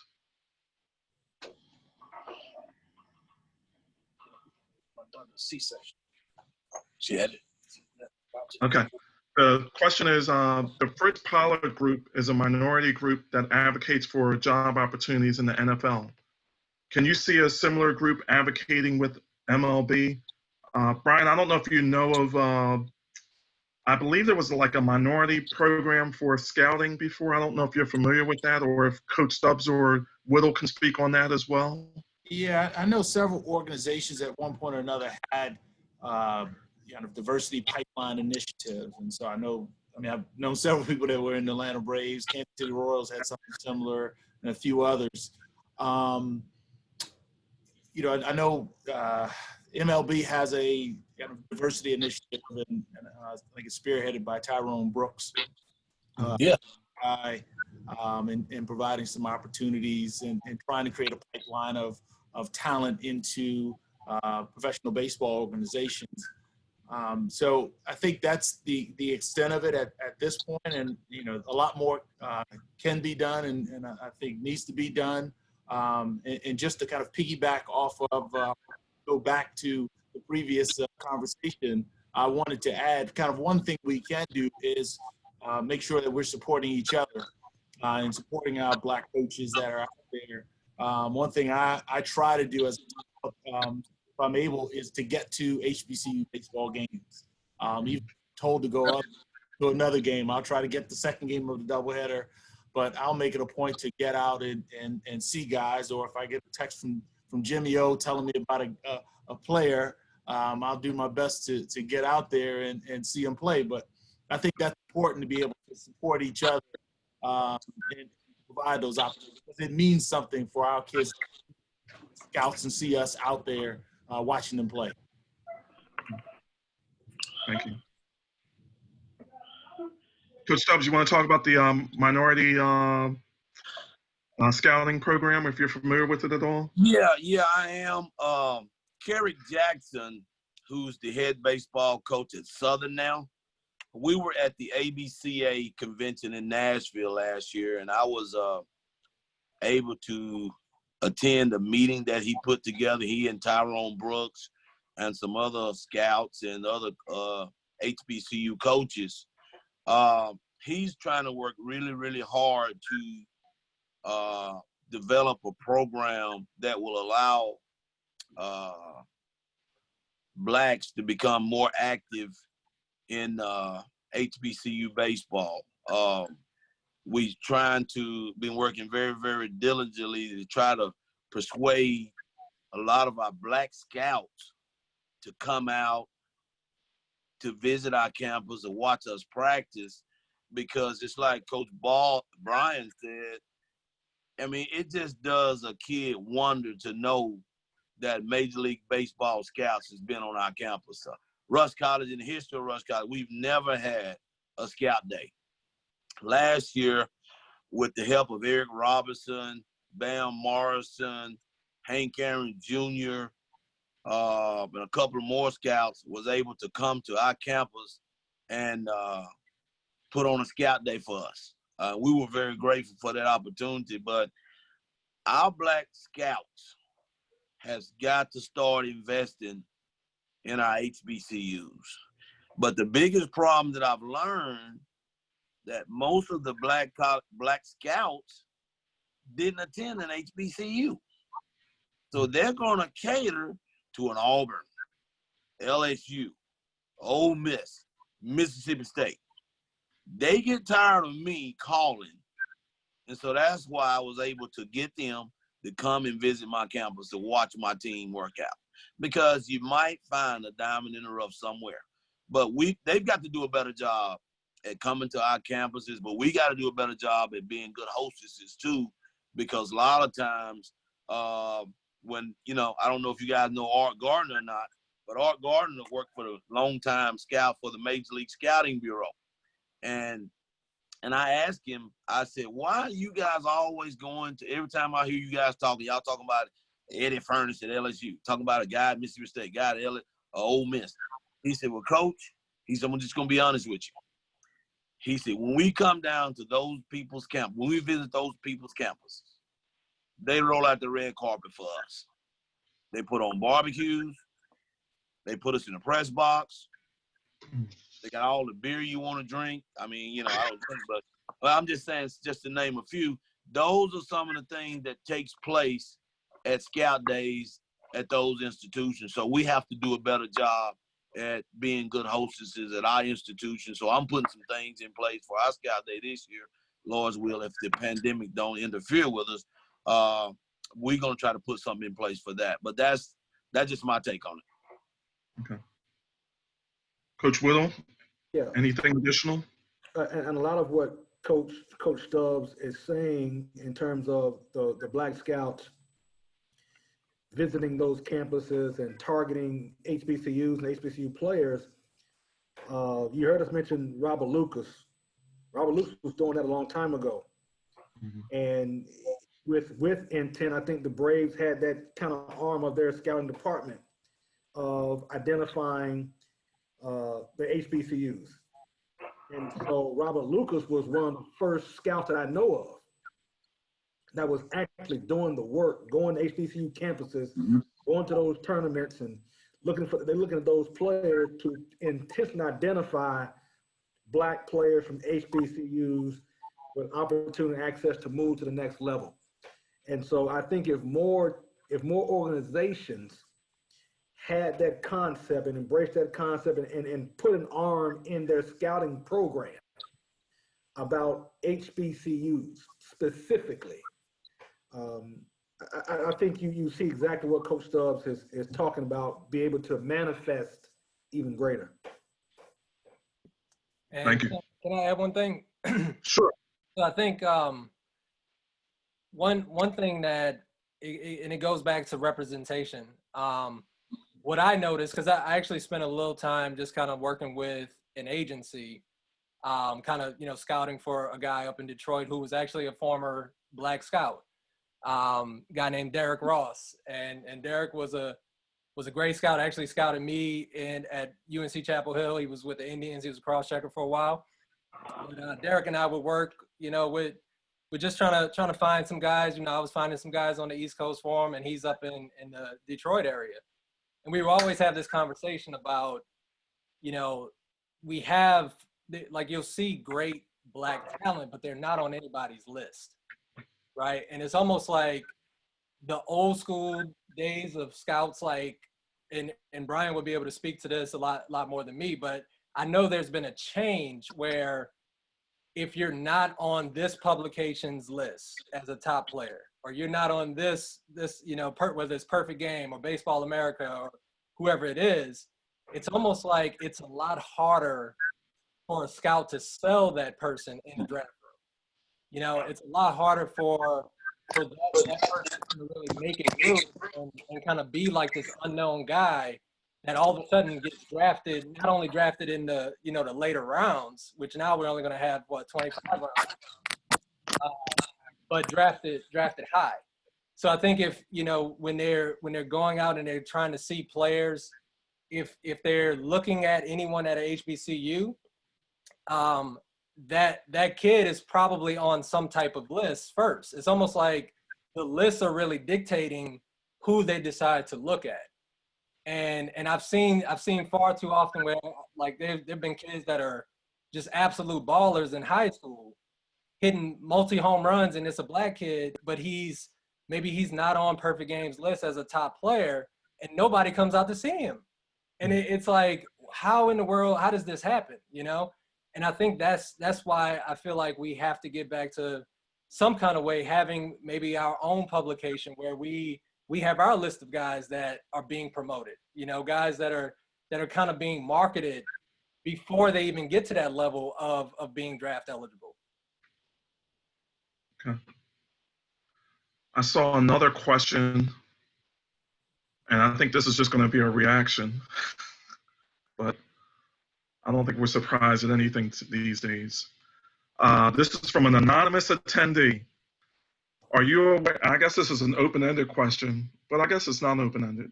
Are you aware that former Major League manager Jerry Manuel had an interview for the head coaching job at Alabama State, but wasn't found to be the best candidate and wasn't selected? What message, if any, does that send to Black baseball coaches? And I think this is kind of relating to the experiences that Coach Stubbs and Coach Whittle had as well. I don't know if anyone else has had these experiences where they felt that they had the qualifications and were almost assured of the job and had all the experiences, but were passed over by someone else. Sometimes I think even as the finish line gets moved, when it comes to decision makers who don't look like us, either consciously or subconsciously move the finish line. I think in Coach Manuel's situation, notwithstanding all of his experience in professional baseball, 32 years, I believe, in pro baseball, I think the finish line got moved with him, and it was a disappointment because of the degree. So I think it was either Mike or someone talked about having degrees now, or Coach Williams talked about having degrees now. So I think that piece kind of moved the finish line. Forget about everything else, you know. But I think those decision makers, even at HBCU, subconsciously moved the finish line, which kind of put a stamp on we're going to go into another direction. And I thought that was a travesty. Okay. Preston, we'll just have a couple comments here. Preston Wilson says, we need to examine the process that got us here. It's a 40-plus year process of elimination as far as, I think he's talking about blacks in maybe Major League Baseball primarily. And I don't know, we don't have the stats of black coaches in HBCUs 30, 40 years ago, but you guys that were around, were we more prevalent among the HBCU ranks as far as black coaches compared to today? Can anybody speak on that? When I played, I rarely ever saw, and I played from 91 to 94 in college, and I rarely ever saw at HBCU, I rarely saw a white coach at HBCU. Of course, I played in the CIAA. Only one coach was white at that time at Elizabeth City State. The rest were all black head coaches. When we traveled abroad and played MEAC schools, I think the coach was black in A&T and Eastern Shore at that time, and Howard at that time, FAMU at that time, Bethune-Cookman. So when I played during that era, there were very, very few, from my experience, of white coaches in that HBCU realm. Of course, we didn't play in the SWAC schools, so I'm not sure about the SWAC schools other than obviously Coach Cato and Coach Brady and some others, Coach Wesley, Alabama at the time. So I know those guys were all representative of the community. But I rarely ever saw white coaches when I played. I never, during my time, I never seen a white coach either. During my time in the SWAC, all of the coaches were black. Candy Robinson, Texas Southern, Big Tank at Prairie View A&M University, Roger down at Southern, and Coach Ellis at Grambling. So, and then, Coach Brady, of course. So I'm just not familiar with a white coach being at a HBCU during those times. Okay. So it's very, very surprising to me. Right. And that's changed over the last 20, 30 years, like Preston said, as far as the lack of even black coaches, even among the HBCU ranks. We have another comment, Wilmer Aaron, and this is a friend of Coach Jimmy O, who was also a former player. He says the game is hooked up the way it is. It's racism and discrimination. They're using the lack of experience as a shield to cover up systemic discrimination. And as a result of the social uprising this year, we put a big magnifying glass on systemic racism in all areas of society. We also have Daryl Husband. This is the same question. He talked about how do you get experience if you're not given the opportunity to gain it? It's a catch-22. No experience, but someone has to give you the opportunity. Wilmer Aaron also adds, understand the science of the game, and this goes back to the analytics and the biotechnology, defense and offense, how to train your team to be able to execute, understand situations and when to and what to execute. You must be able to motivate and inspire them to be their best. As William says, be able to execute by training properly. I'm just looking at some of the comments here. Coach Reed gave a shout out to Coach Stubbs, Williams, and his main man, Brian Boles, and also mentioned me as well. I said, great job by the panelists. Can someone explain to any youngsters listening why the academic piece is so important to one's advancement through their college careers as a student athlete? So if you want to talk about athletics as far as being important in their college careers as a student athlete. I can chime in on that one. I just got through talking to about 14 young men about the importance of time management and also the importance of getting a good quality education, because we're in a time now where society don't give us a chance. We're in a tough situation right now. It's hidden racism. It's hidden racism all over again. We feel like we're back in the 60s or something, it seems like. So I just continue to encourage all of our student athletes to make sure that they get an education, because I'm not concerned about the 4 years of their life. I'm concerned about the 15 and 20 years of their life, because your education is going to allow you to have something to fall back on. I know everybody has aspirations to become a professional baseball player, but everybody ain't going to get drafted, and everybody's not going to sign a pro contract. So I try to highly encourage all of our student athletes that come across my program that make sure you get your education. Because it's one thing, I've learned this from Coach Bradley. He said, if you get your education, that's one thing the white man can't take from you. So make sure that you get your education. Thank you. Yes, sir. We also have Coach Raymond Stephen, who is also a fellow MJBL Hall of Famer. He says, is it up to the alumni to make these changes? And I'm going to go back to another comment he made, but I want to get to this woman, Aaron, again. He says, they will get fired. They don't want the scouts at black institutions. They aren't looking for those black players at black schools. Why would they look at them at Michigan and not at the black institutions? Black institutions are not authenticated. You must crush your opponent.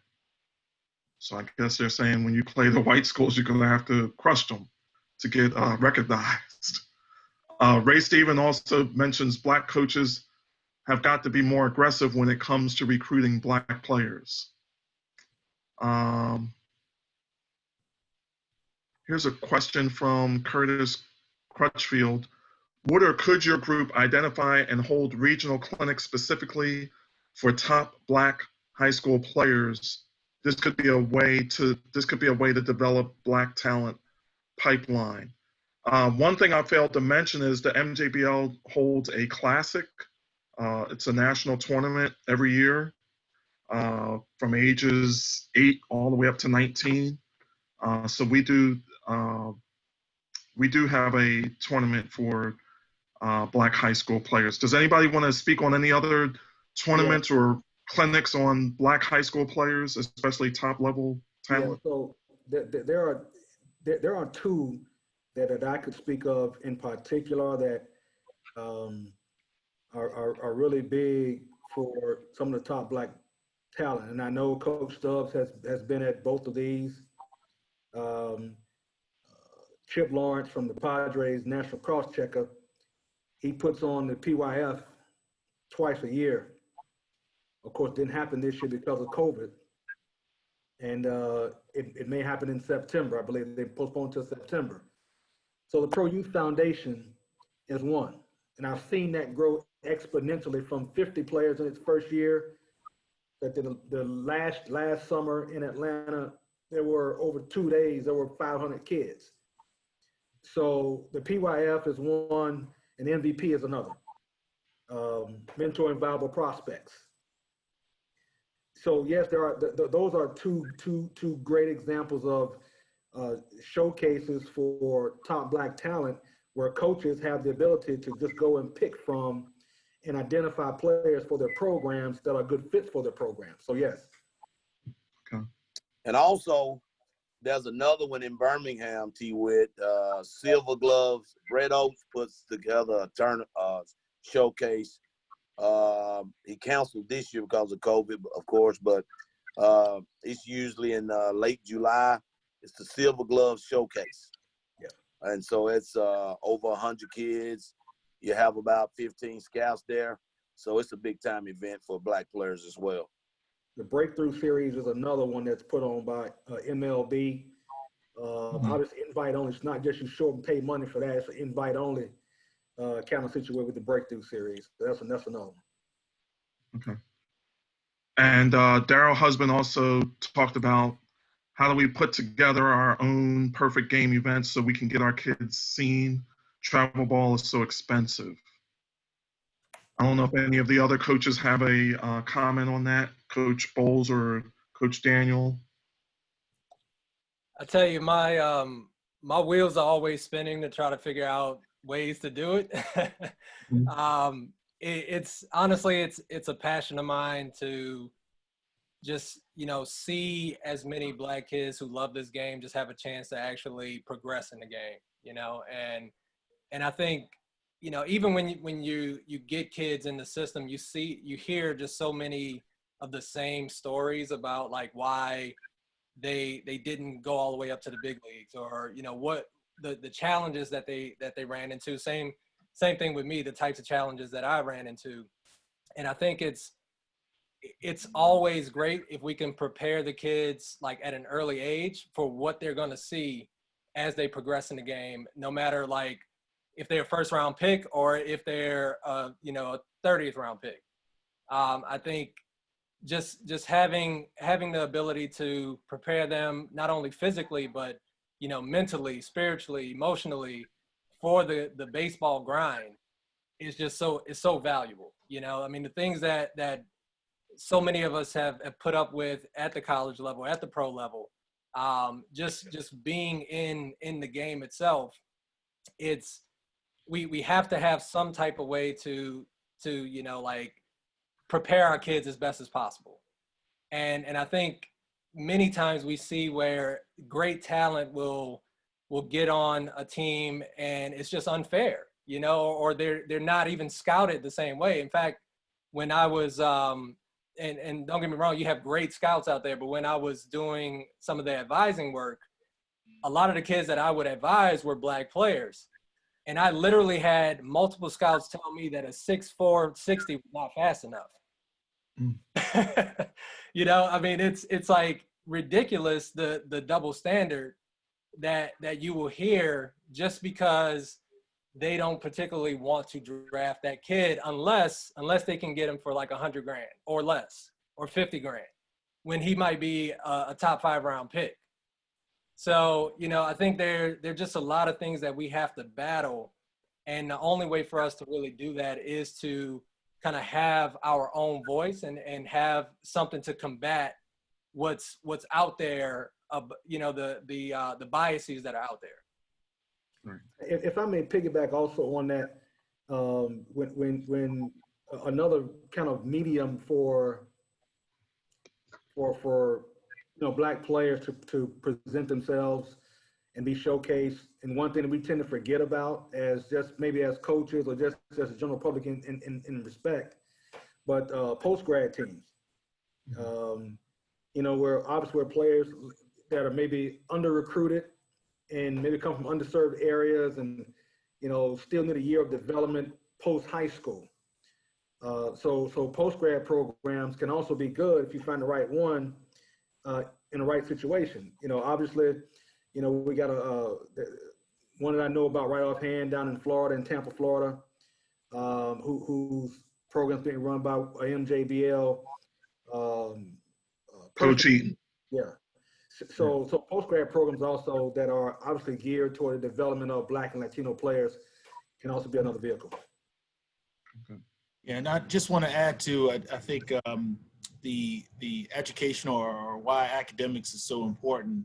You know, we've heard, you know, for forever, I guess, through life, and we've got to be twice as good. And I think that's you know, unfortunately, that's the truth. But knowing that reality, we can't give any excuses or can't give anyone any reason to discount you. And so that academic piece is huge because the ball stops bouncing for us all at some point. And now we've got to figure out what we want to do with the rest of our life. Even from a scouting perspective, you know, you want to have options. So if you are a draftable player, and I know you don't have grades, or the organization knows you don't have grades to move on to a 4-year college or get us, you know, you don't have a scholarship lined up or what have you. That impacts kind of your value. And in some cases, clubs will offer less money because they know they don't have options. So put yourself in the best position to, you know, to maximize on your ability, and don't give anyone any excuses to write you off on the field or off the field. Let me ask one more question, and then I'm going to let you guys wrap it up. This is from Coach Lawrence Thompson, and this is for Jimmy O, but also out to our scouts as well. How do we, as high school coaches, get scouts out to see our kids? So let's start with Jimmy O, and then let's go to the scouts as well. Coach Jimmy O.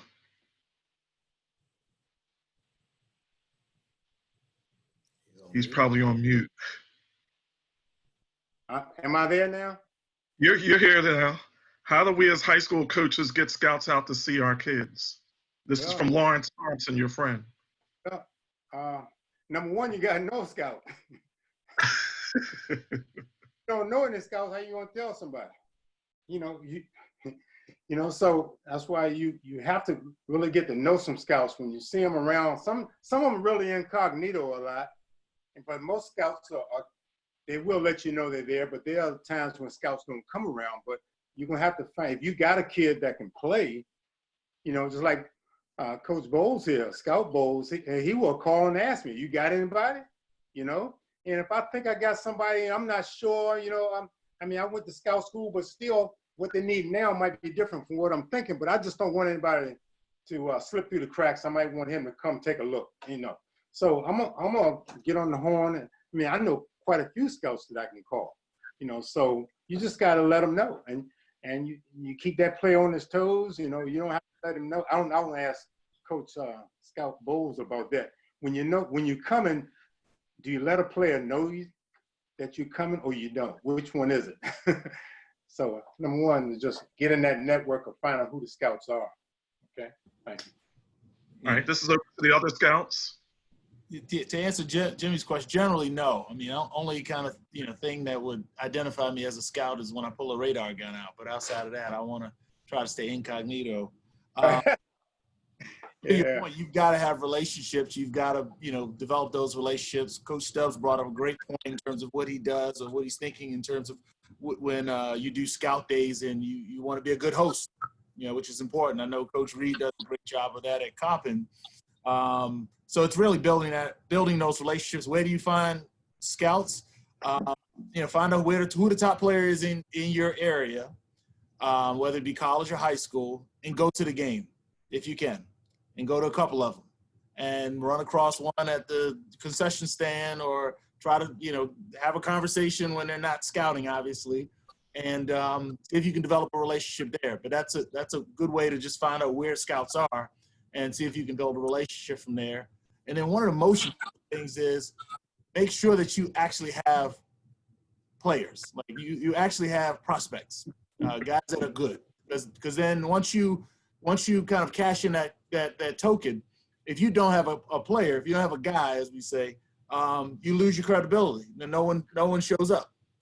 You get that one shot, and then the word gets out. There's a coach that wants everybody to see their players, but they don't have, you know, a prospect, right? Or just be honest, right? I think there's a guy that is good. I want you to take a look at him, but don't make someone to be Barry Bonds, and then you can scout them out there and waste their time. That's not good for you, the program, or the player. Hey, Brian, can I ask you a question? Sure. So these days, like when you say like a guy, like having a guy, like how do you define that, and how do most organizations define that now? Yeah, I mean, the general sense is tools, right? You look at your 5 tools. If you're looking at pitchers, you're looking at, kind of how do you grade each of those pitches, what the standard is, what's average. I mean, I think getting a general sense in terms of what's average. I mean, I don't know who said the 6'4", 60 was not good, right? But getting a general sense of that is just important as a coach. But at the end of the day, it's tools. When people say, well, what do you look for? It's major leaguers. At the end of the day, we're going to find major league project as major league players.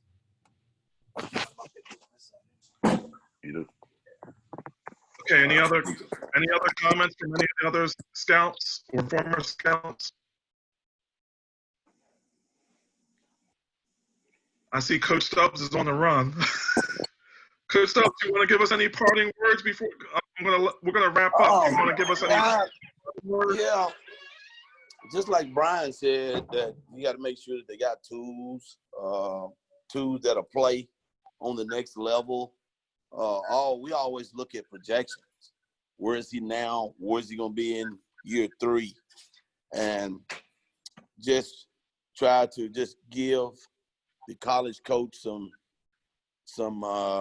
advice on what needs to take place with this particular player, what he needs to work on, kind of give him some feedback on some of the players and give him a fair assessment of his team. Because a lot of times we as college coaches, we don't know it all.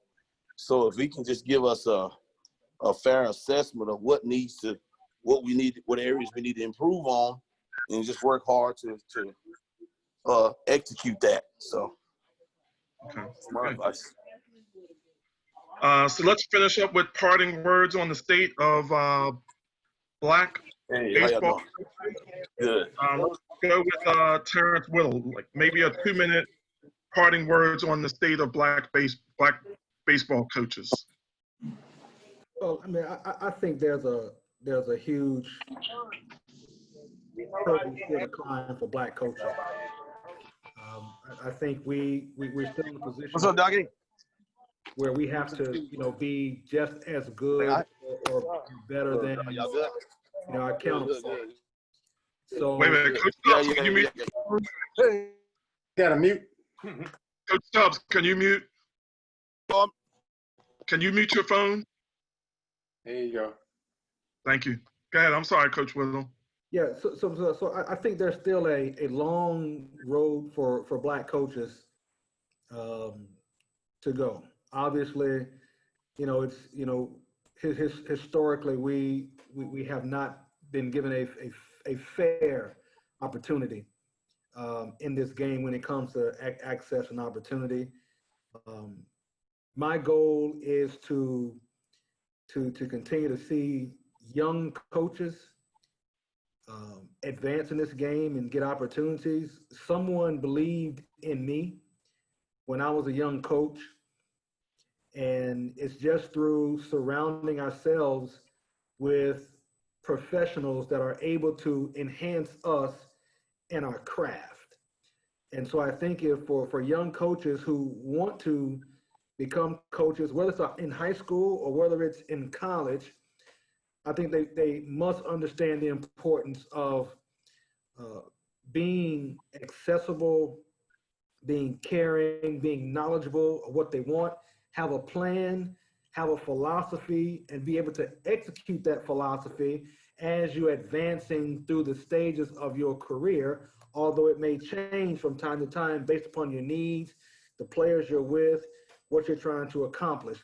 And so my goal is to see more young black coaches on the college level, whether it's an assistant coach, whether it's a hitting coach, whether it's an infield coach, working their craft and being able to continue to promote this game and provide access and opportunities for players. Thank you, Coach Whittle. Coach Williams, your 2-minute parting shot on the state of black baseball coaches. Man, I think it's already been. I think they've shot me, man. But I don't know what's going on. But Is it rigged? Is the system rigged? Is it systematic? But sometimes even if the game is rigged, it's fun to play. So what can I say? We just got to find a way to fight this, right? You know, and the only way we can do it is with education, man, and hustle, desire, will, hustle, passion, all that kind of stuff, man. And like I say, I always question how many kids are there trying this, is not playing that want to play. Mhm. So it's easy to be ordinary, you know. You can't fear failure. I mean, it's just so many, it's so much stuff about baseball, it's just ridiculous. You know, man, you got so much failure, and it's all about opportunities, right? So, and I know about opportunities because I got released like 4 times. And every time I got released, I made more money. It's crazy. Although it wasn't much back then, but I got opportunities. I got a chance to play. Being released doesn't mean you're not done. You know, it's usually a numbers game. So that's what we got to teach kids. Don't give up. Anybody that wants the job, don't let them say no. Don't you say no for them. Make them tell you no, and keep going. Keep learning from resumes and applying. That's what we got to do. We got to keep the pressure on. We got a little help. Seem like it right now. That might give us a little opportunity. I don't know. That's why I say, is the system going to be rigged? We'll find out shortly with all the help that we might be getting, or with at least all the little compassion that we might be getting. But we still got to do the job. You still got to, you can't ask for a handout. You got to be a good player, or you got to be a good coach. You got to be a good citizen. Still got to do all the things right to get in this game. And once we can get past that color line and stop talking about it, I think we'll be okay. We just got it. That just got to go. I mean, will it go? I think it, you know, I don't have a problem in today's game right now because I'm not there. You know, I'm not trying to get in there. I don't know what people are going through. So, but we're gonna keep doing things like this and listening to organizations and people on how spread the word on how we can help kids to get to that next level. And that's what we were talking about today. I just wish we had 500 people online here, you know? Yeah. I think we need to do a better job of getting people to hear the message because we like preaching to the choir here. Yeah. We need the guys that's in the organization to send out invites to like 100 people and organizations. Like Coach Thompson said, we need to social media this thing. There's no reason that we can't reach people, you know, and we got to give them something to like when we reach them. And just like in the scouting, you say, do you like him? All you need is get one person to like you. Whether you're trying to be a coach or you're trying to be anything, you just need one person to like you to get a job. All right? Thank you. Okay. Parting shots or a 2-minute parting notes, Brian Boles. Yeah, sure. I'll be brief, but I think it's, you know, really continuing to learn, you know, capitalize on opportunities, not excuses. And, you know, I think figuring out ways to put yourself out there and be able to network and build a network of support for yourself. You know, one of the challenges that I don't know was mentioned, but, you know, there is a financial component to, you know, going the coaching direction. Limited number of opportunities. It is, it's very tough. And, you know, you've got to, you know, if you get the opportunity, you know, you may start out, you know, not making much money. And it takes a while before you get to that point where you can support yourself and a family. That's a whole nother kind of can of worms, but that's something that, you know, is a factor when it comes to kind of coaching and coaching opportunities, whether you start as a grad assistant or the third assistant or the director of or baseball operations guy, low man on the totem pole, so to speak. There's a sacrifice that needs to be made, and generally it's financial and time, and you've got to, you know, decide if you're willing to make that sacrifice to get there. But it's really no different, you know, from a player's perspective before you get a chance to really make some money. as a professional. So it's tough, but I think we'll keep pushing on, doing good things like this, and getting around good people and asking some tough questions. Okay, thank you. And last but not least, Coach Michael Daniel, parting comments on the state of black baseball coaches. Yeah. Well, first, thank you all for having me. Thank you to the audience, for your time and listening. It's a great talk. I think the state of the black coach is, we talked about a lot of the challenges. We talked about, some opportunities that are out there as well. And I think, honestly, the best approach is just to, really be intentional with what you want to do and what you want to accomplish. Like if coaching is something that you have a lot of interest in, like do everything that you can to learn about the current trends, learn from the people who've done it, have mentors, not be afraid to network, not be afraid to really be bold and tell people, what it is that you're interested in doing and going out and doing it.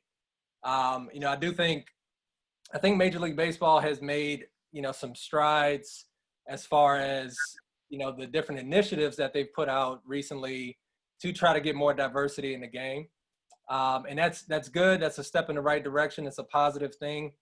But I do think as a whole, like, we have to find a way to still take ownership of the game, and I think like what we talked about with, the HBCUs, for example, or like we have to look out for each other as much as possible. We have to, give back, like those of us who are fortunate enough to have coached in this game or have played in this game, like find some type of way. Coach Daniel? You froze a little bit. Go ahead. I'm sorry. Excuse me. You froze for a second. Oh, I'm sorry. I couldn't hear you. No, you froze for a second. That's all right. Okay. Can you hear me now? Yes. Okay, yes. Cool. Yeah, I was just saying, for those of us who've had the opportunity to play this game or coach in this game or whatever, we have to do everything that we can to give back to the next generation. Really share the knowledge, share the network. It's just a lot of things that we can do to move, the next generation of coaches forward. I was fortunate enough to have a lot of great coaches growing up, and a lot of great black coaches early on in my career. And honestly, they were the ones that kind of helped me have the confidence to move throughout the game, throughout the ranks of the game. And I think it's just like all the things that you guys do with this organization is so important. It's so important, and I would love for us to find some kind of way to help kids stay in the game as long as possible. Even if it is, like I use the example of a lot of black kids or black players that get released from organizations have nowhere to go play. Whereas a lot of the Latino kids who get released can still go back home and play. And they can still like love the game. They can still play the game. They can play for their home country. They can do a lot of things in the world of baseball where like our experience in baseball after getting released or something is usually cut short unless you step into another role. And that might be a kid who's like 23, 24 years old and having to try to go play independent ball somewhere. Like that kid can still play the game at a very high level. So, I think at the end of the day, like how do we continue to just like keep or push baseball to the forefront of our culture because it is part of our culture and not something that we're just trying to like, always get an opportunity from somebody else for. Well, thank you, everyone. All of you provided some great perspectives. We had a wonderful experience panel with a lot of different experiences, and everyone provided a lot of information about the opportunities and challenges of the Black baseball coach. So thank you, and we'll continue this discussion. If we could go on another 2 hours, I think we would, but we'll continue this discussion at another time. Thank you on behalf of MJBL I would like to thank Coach Brian Boles, Coach Michael Daniel, Coach Stanley Stubbs, Coach Terrance Whittle, and Coach Jimmy Williams. Thank you and good night. Thank you. All right. Thank you, guys. Thank you.